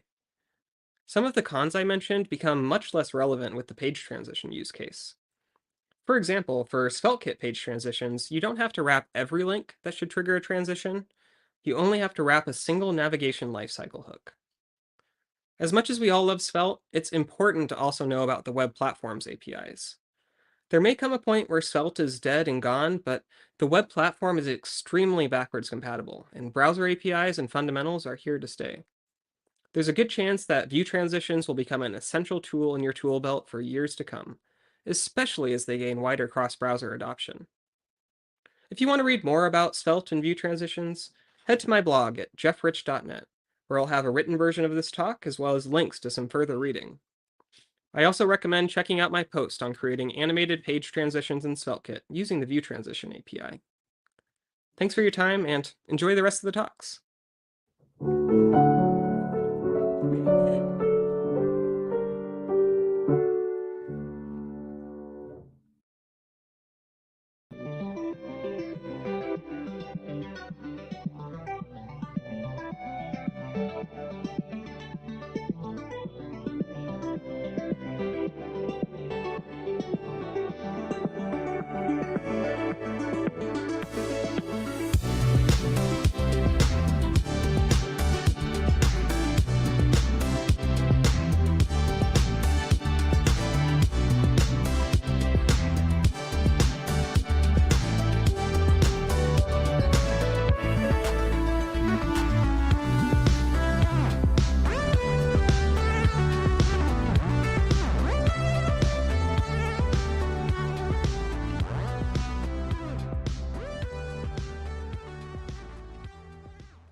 All right. Oh, you are really crackly now. Great work, Jeff. I'll That be was an back. incredible talk. Okay. Yeah. That was really impressive to see some of the new page transitions API and how we can use those with Svelte and make them portable and take them with us to other things. I asked an interesting question if maybe we could use Sveltress to put that into React and use like Svelte transitions and animations maybe in React. That would be kind of cool, wouldn't it? Welcome back. Let's see. Hello? It's better. That's so weird that it cool. like just gets Yeah. worse as you stay in. I don't know. I don't know what's going on. No one knows. Chat Maybe is really AI starting Kev to knows. pick up, though. I'm like, I can't believe we're almost done already. Yeah, it's we have one talk and then some short information after, and that's basically it. Yeah. Should we head on to the next talk, or maybe give it, I don't know, like 5 minutes? See I if don't people. know. How's everybody I feel like feeling? people want to see this one. I right? feel like this one is like what people might have been waiting for. Right? Yeah, all the spicy Tailwind hot takes, maybe. Who I knows? know. Yeah, I Or can't bland wait takes. to hear. Or bland takes. Yes. Yeah, yeah. Popular, unpopular opinions. I think he already did like a really spicy take talk like a month or so ago that got a lot of heat on the internet. Yep. So Yep. maybe he's going Definitely. to cool it down a little bit here. Or is he? Or is he Is going he to light not it just fire? taking it up a notch to the next level? We'll see. Lukewarm takes. I Yeah, like that's that idea. that's another one. Lukewarm. That's a funny word. It is. Yeah. All There's right. Yeah, few- it's sorry. There's Go a ahead. few words out there that are just like maybe shouldn't exist, like moist.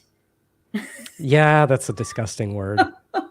We have a couple of those in Swedish as well, like that you don't want to say them because they're like, ugh.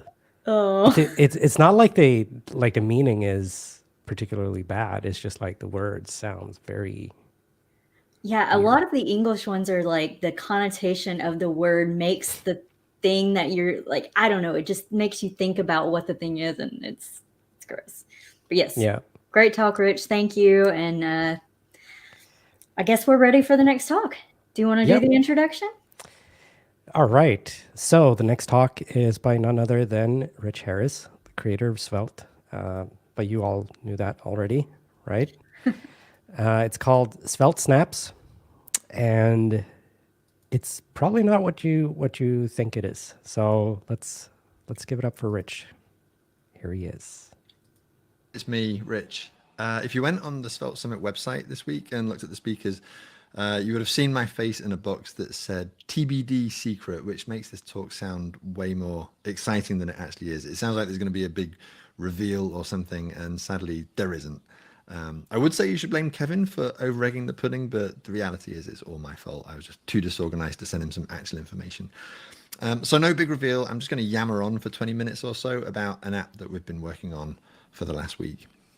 The context for this is that I work at Vercel, and last week was Vercel Ship Week, in which we launched a whole bunch of new products. I'm not going to recap them because you can just watch the keynote online. If you do, you might notice a familiar face in the background. They let me be an extra for the day.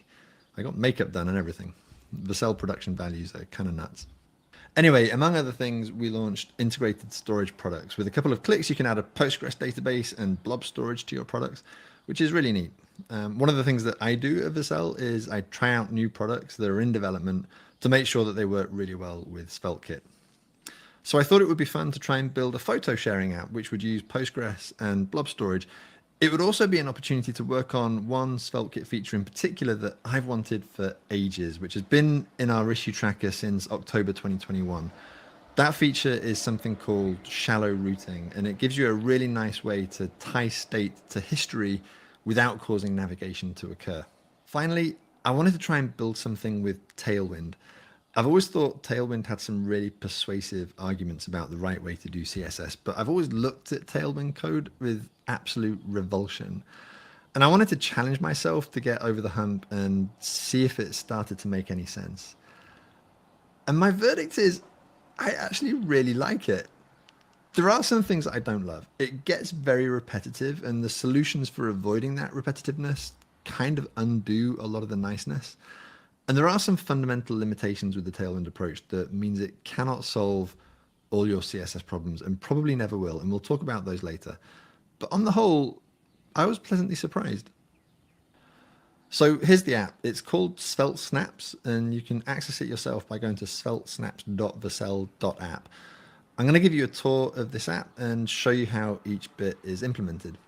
The first thing we obviously need to do is log in, and if we use the inspector, then we can find the component that lets us do that. It's this login.svelte component, which is really just a very simple form. When you click on it, it posts to the login action of the auth page. So let's open that. And you can see that it has these login and logout actions there. We're using Discord to do our authentication. When you post to this action, it will construct a URL with this is the base and with all of these bits. Note that we have some state here, which is just a random UUID that is attached to the browser as a cookie, and it's also attached to the URL that we use for authentication as a query parameter. And then we just redirect to that URL. And so when we do that, it's going to send me to the Discord login page. And it's logged me in already. The way that it did that was by redirecting me back to the redirect URI that I specified, which is this auth callback route. So if we visit that, you'll see that what it's doing is it's first checking that the state in the cookie and the state in the that it was passed match each other. And then we swap the code that we got back for an access token. Then we swap the access token for a user using these functions down here. And then once we've got that user information, we put it into our Vercel Postgres database using just raw SQL. I know some of you are looking at this and being like, Rich, why are you not using a type-safe query builder? Can I be real for a minute? They all suck. Even the really good ones suck. Every time I've tried to use something like Prisma or whatever, I've come back to raw SQL like, please forgive me, I missed you. Just write SQL and use type coercion. It's totally fine. So we add this user data to our database, and then we create a session which is going to give us a unique ID that we then attach to our cookies like so. And then we just redirect back to the home page. So you could use an auth library for this kind of stuff if you wanted, but I think it's pretty cool that we can just do this very easily without libraries. After logging in, I can see a bunch of photos, but you can't because you haven't posted any and you're not following anyone. I haven't added a what's hot page or a search function or anything like that because then I would need to think about moderation and this would no longer be fun. So it will only show you images and photos from people that you've followed. So let's upload something. Down here in the right, we have an upload button. And if we inspect the component, we can see how it works. So this is inside a form which posts to the post action of the root. And the input that we click on has an onChange handler, which gets the current file and then calls this push state function. And push state is a new function that exists in a branch of Sveltekit that I have running locally. And what it means is create a new history entry with this state, this show uploader true, associated with it. And so if we select a file, in fact, let's first take a screenshot so that we have something to select. I'm just going to screenshot this code. And then I'll upload that file that we just created. And you'll see this modal pops up. And that's because up here, we're showing the modal when page.state.showUploader is true. If I'm on mobile and a modal pops up that I want to dismiss, I'll often do it with like the swipe back gesture. Which has the effect of going back through the history stack. But often the modal isn't actually associated with a history entry. So what happens instead is I get kicked out to the previous history entry, which, you know, often means I get kicked out of my in-app browser back to Twitter or whatever. It's a really sucky experience. So it's important that this modal here is associated with history. And here it is. Before this new feature, this was super hard to get right with Sveltekit, maybe even impossible, but now it's extremely easy. So here's the pull request for this feature. We're hoping to land this very soon. So inside this modal, I can add a description and hit enter, and it'll create my new photo. But this wouldn't be a Sveltekit demo app if we didn't take progressive enhancement really seriously. So if you don't have JavaScript for whatever reason, then you're not going to get this modal. So what can we do? Well, let's disable JavaScript here. Let's go down to there, disable JavaScript, and reload the page. So the solution I came up with is this. We make the input type equals file required, and then we can use CSS to show this upload button down here when the input is valid. Right, let me show you how that looks. So we'll click the button, add an image, and this upload button appears. Now, in order to do that, we need to use a pretty funky CSS selector. I could be wrong, but I don't think this is achievable in Tailwind, because Tailwind is all about styling elements in isolation, and a lot of the most interesting CSS challenges involve thinking about the relationships between elements.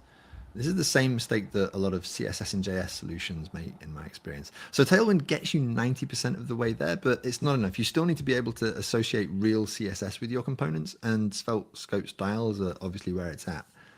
So when we click that button, we run our post action. Let's bring that up.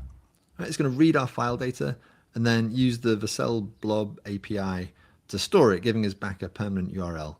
And we're getting the width and height by reading the raw image data using a fork of a package called image size. And we're storing that in the database so that we can avoid layout shift when we render the photo.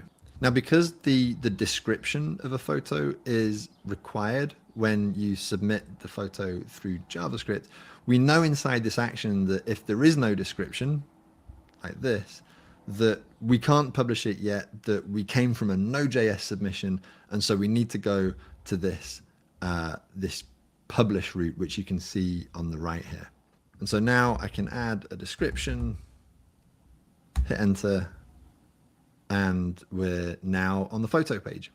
Now, hopefully it goes without saying that this works without JavaScript. I can toggle the light button, I can add a comment,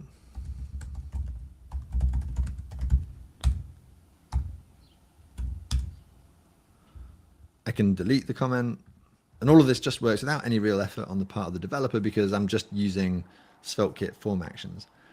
Of course, most of the time I do have JavaScript enabled, which means that we can do optimistic UI. So I'm going to re-enable JavaScript and reload the page. So now when I toggle this button, we get instantaneous feedback. Let's look at how that's implemented. Again, we'll just open the component using the inspector so that we can find the form. So what we're doing here is we're grabbing a list of the accounts that have liked the photo as well as the current user account from our data object. And if I click on go to definition, then I can see where this is being defined. It's in the page server.js next to the component. And we can see the SQL that generated this query. So when I toggle this, I don't really need to go back to the server. I can just update it in place. And if the action doesn't succeed, then I just revert the data. Now, this code might look really suspicious to you. We're just mutating the data object. Like, can you do that? Isn't it super sketchy to just mutate stuff? Maybe, I don't know. I, Rich Harris, inventor of Svelte, hereby give you permission to mutate your data. The only condition is that you should mutate it to look like what it would have looked like had it come from the server. You can't get much fancier with optimistic UI, but you can get a long way by just toggling stuff. Now, if we look at the deployed version of this image, we'll see that it's coming from this _Vercel/image endpoint. And that's happening because the image is using this optimize function. And optimize is just replacing the URL with /_Vercel/image. This is a Vercel feature called image optimization, which lets us serve smaller versions of images based on the user's browser and screen size. So we upload full size PNGs and JPEGs, but we get back compressed WebP and AVIF files. To enable image optimization, I've currently got this script which runs after each build, but I think we're probably going to just add this to the Vercel adapter in the near future. Let's go to my profile page. It's got my Discord username and avatar because we grabbed those when I logged in. Apparently Discord is changing how usernames work soon, so I don't know if this will work in future, but like it works today, so whatever. This page gets its data from an API route, which executes this monster SQL query. I did not write this. ChatGPT wrote this. A nice thing about just using SQL is that ChatGPT is really good at writing SQL. Now, you might wonder why we're using an API route instead of just running that query inside our load function. Well, that will make sense in a minute. Remember, in Sveltekit, when you see a fetch like this, which is using the fetch that was passed into the load function, we're not actually making a network call. It's calling your API route directly like a function, so there's no overhead. Okay, so the first thing you'll notice on this page is that all the photos are a bit wonky. And this is deliberate. I wanted this app to feel a little bit rough and homemade. So the photos are kind of irregular, as if they've been laid out on a surface. And we use a handwritten font and a bunch of icons that I'm proud to say I drew myself. You might think it looks lame, and that's fine, but I would rather look lame than look the same as everything else. I find a lot of modern web design utterly charmless. Everything is so sterile and homogeneous. Everyone's using the same design systems and color palettes. So even though I'm not much of a designer, I really enjoy the feeling of carving something unique. And I was pleasantly surprised to discover that Tailwind didn't get in my way, which I thought it probably would. Okay, so how do we make the wonkiness work? Let's open up our photo list component and take a look. Now we can't just use math.random because true randomness rarely looks good, and because we want consistency between server and client renders. So if we look here, we're actually just alternating between even and odd. And the fact that the photos are different aspect ratios means that we get a decent amount of visual variety. So it kind of works. This page implements infinite scroll, which means two things. Firstly, we're only showing a subset of photos at any one moment. And here in DevTools, we can see these data item ID elements. There are only 2 in the DOM right now. And as we scroll, photos will get added and removed depending on what should currently be visible. In order to demonstrate the effect, we're literally only showing photos as they become visible. Normally you would have a bit of a buffer on either side. This is all happening in this scroller component, which has this handle scroll function, which is updating the window every time we scroll and adding padding to the top and bottom of the element to compensate for the items that are being removed. You'll notice that the images fade in as they load, and that's happening because every image has this smooth load action, which sets the opacity to 1 when the image is loaded. But you'll notice that because we've stored the width and the height of each image in the database, we don't get layout shift as these images load. So we've talked about windowing, but the other thing our scroller needs to do is tell us when to load more data.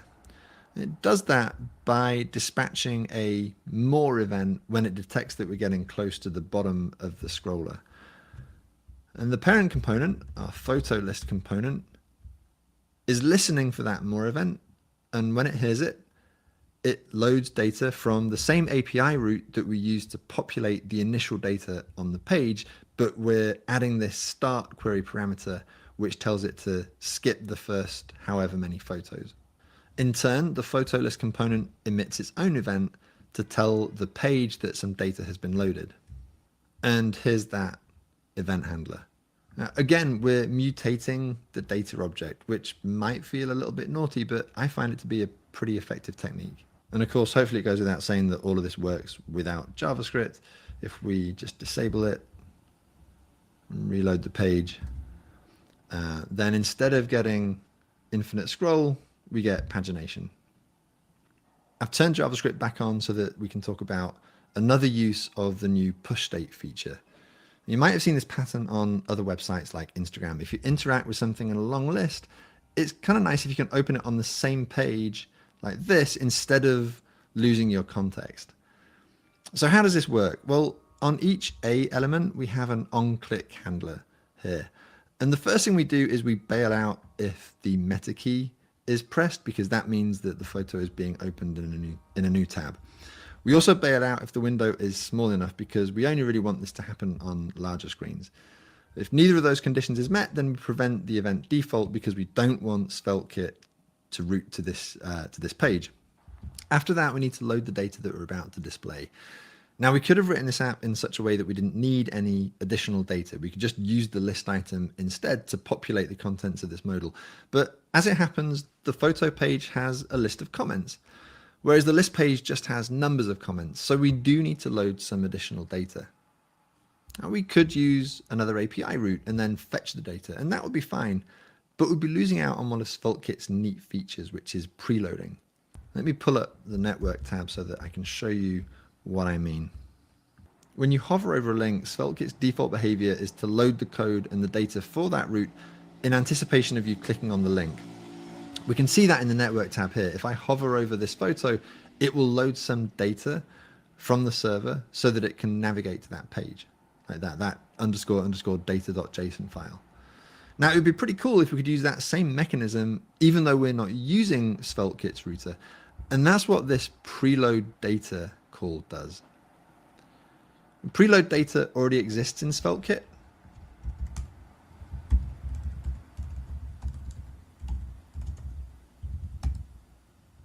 Here are the docs. But today, all it does is sort of prime the pump so that when you do navigate, the data is all ready. But here, it's actually returning the data for the page. And because we're already hovering on the link, we can access data that the router was preloading anyway, which means that when we do click it, the modal pops up instantly without any more network activity. On mobile, there's obviously no such thing as hovering, but we can start preloading on touchdown instead of waiting for a click. So you still get a nice speed boost. So if everything goes well, we just call push state with the resulting data and we pop up this modal. Similarly to before, we're just showing the modal inside an if block where page.state.selected is the page data that we previously loaded. And this photo page component is literally just the page.svelte component that we would have rendered if we had navigated to this page in a new tab. So we're being efficient about reusing code. If we wanted to, we could load the photo page component lazily, but for simplicity's sake, I'm not bothering with that here. Now you'll notice that my push state call up here has a second argument this time, the original link href. And as a result, the URL bar has updated to the photo page, even though I didn't navigate there. That means that I can share this URL, and if I reload the page, it'll take me to the right place.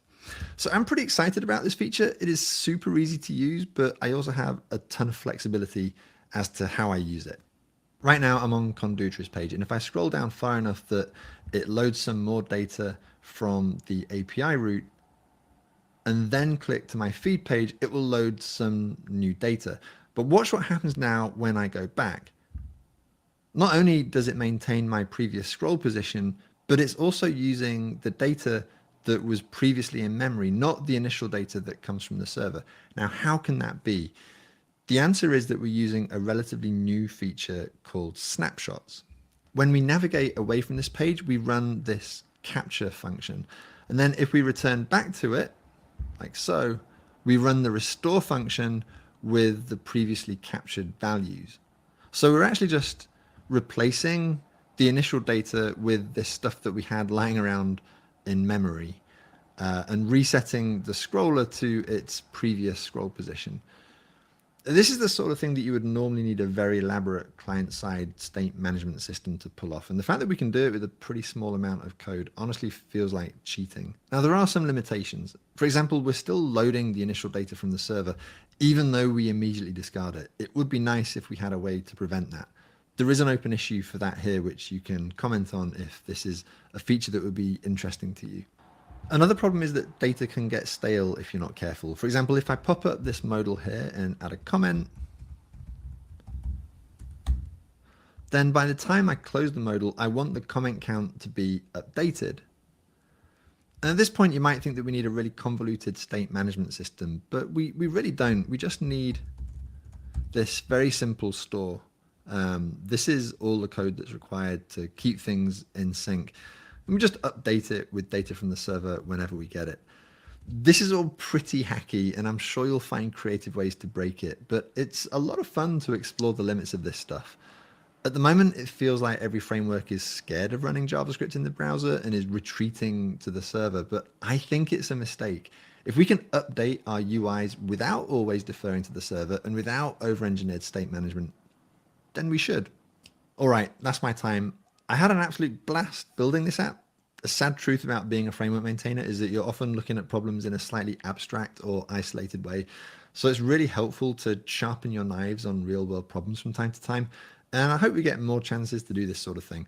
I hope this was useful to you and you picked up some new ideas or Sveltekit tricks. If you have thoughts on the new APIs and how you'd like to see them evolve, then GitHub is waiting for you. Thanks for watching.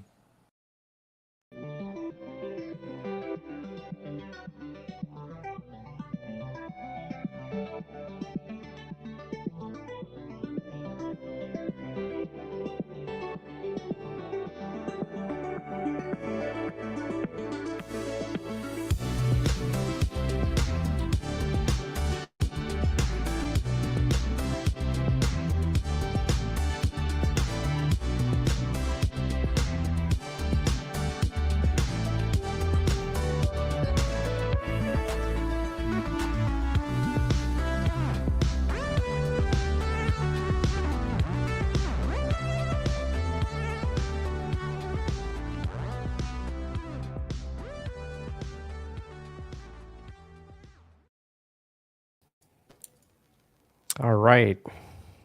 So that was it. That was the spice. I mean, there were a couple of spicy ticks in there. That was a few. Yeah. How many? Sorry. Oh no. Sorry about that. No worries. How many chilies on the spiceometer? Was it like 1, 5, Yeah. 10? 5 out of 10, Mhm. maybe. Like there were a couple not too spicy, but some Yeah, I definitely mean, good info in there. I think the spicy ones weren't about Tailwind. They were No. about ORMs, right? Yes, that was the spicy one. Even Yep. spicier in the chat if you saw any of that. Did you try out the website? I logged in and I'm like looking for other people trying to find the feed. I can't find the feed yet, but Yeah, so there's Oh, no feed. You have manual. to follow people manually, and then it Yeah. shows up. I Yeah, see. but it works. It's pretty nice. Yeah, it is. So that was our last talk. I know. I We can't believe so yeah fast. yeah, this was a short one compared to the other ones. Like I think the last virtual one we did was probably like 6 hours or something. Yeah, and I think before that, you've done like 12-hour marathon ones before, It's and been it's it's just too been much. yeah. You tend to get better and better at like figuring out how long you want the talks to be. Yes. But yeah, it's cool. All right. So before we head off, I wanted to talk a bit about Svelte Society in general and what we've been doing and how it's going and how it's not going and all that stuff. I feel like so all of the numbers everywhere are basically pointing up and to the right, which is great. So we're seeing growth everywhere, which is nice. So the subreddit, the YouTube channel, actually the website probably not. That's where we haven't seen anything. And to me, I think I've talked about the new website for so long now that I'm starting to think it's a dream and not ever going to be a reality. But we'll see. In the short term, like subscribing on the YouTube channel is probably the best way to keep up with what's going on in the Svelte world at the moment because of This Week in Svelte, the dev vlogs, the radio now as well.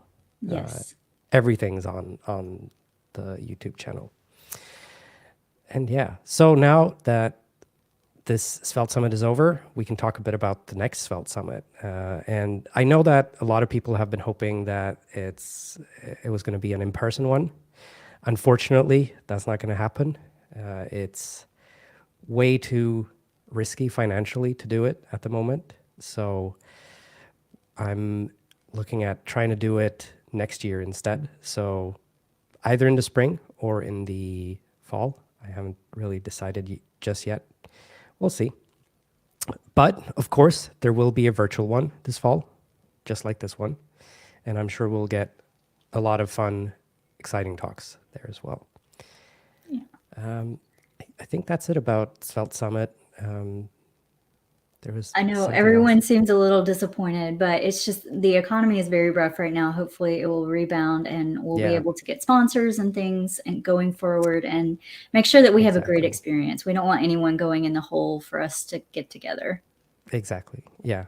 So as you probably saw, there's only one sponsor this time. We Yeah. had 7 last time, so that's a big difference. But yeah, I think I'm gonna work on Brittany. You and I, we talked a bit on Discord earlier today about how we want there to be more patterns out there, like Yeah. best practice kind of things for Svelte and Sveltekit. So maybe that's something that we can explore. If anyone wants to get involved in any way with the website, with any ideas, the YouTube channel, anything, reach out and we'll figure something out. And yeah, I think that's it. Yeah. I My, think my something how go the ahead. current site has like recipes and like different sections that you can use and just some best practices for how to use Svelte, I think would be great going out there. It's it's been kind of a growing newer language for such a long time that there's not a lot of those fundamental best practices that we have, and we don't see that in code bases consistently. Yeah. And also like the fact that Sveltekit has changed so much, right? Yes. That's probably what you mean by growing, right? It changes. So old tutorials, they still exist on the web, and they tend to give the wrong information. So I've seen actually lately a lot of people coming onto the Discord asking for help, and they're following the old style routing, for example, that changed quite a while ago. So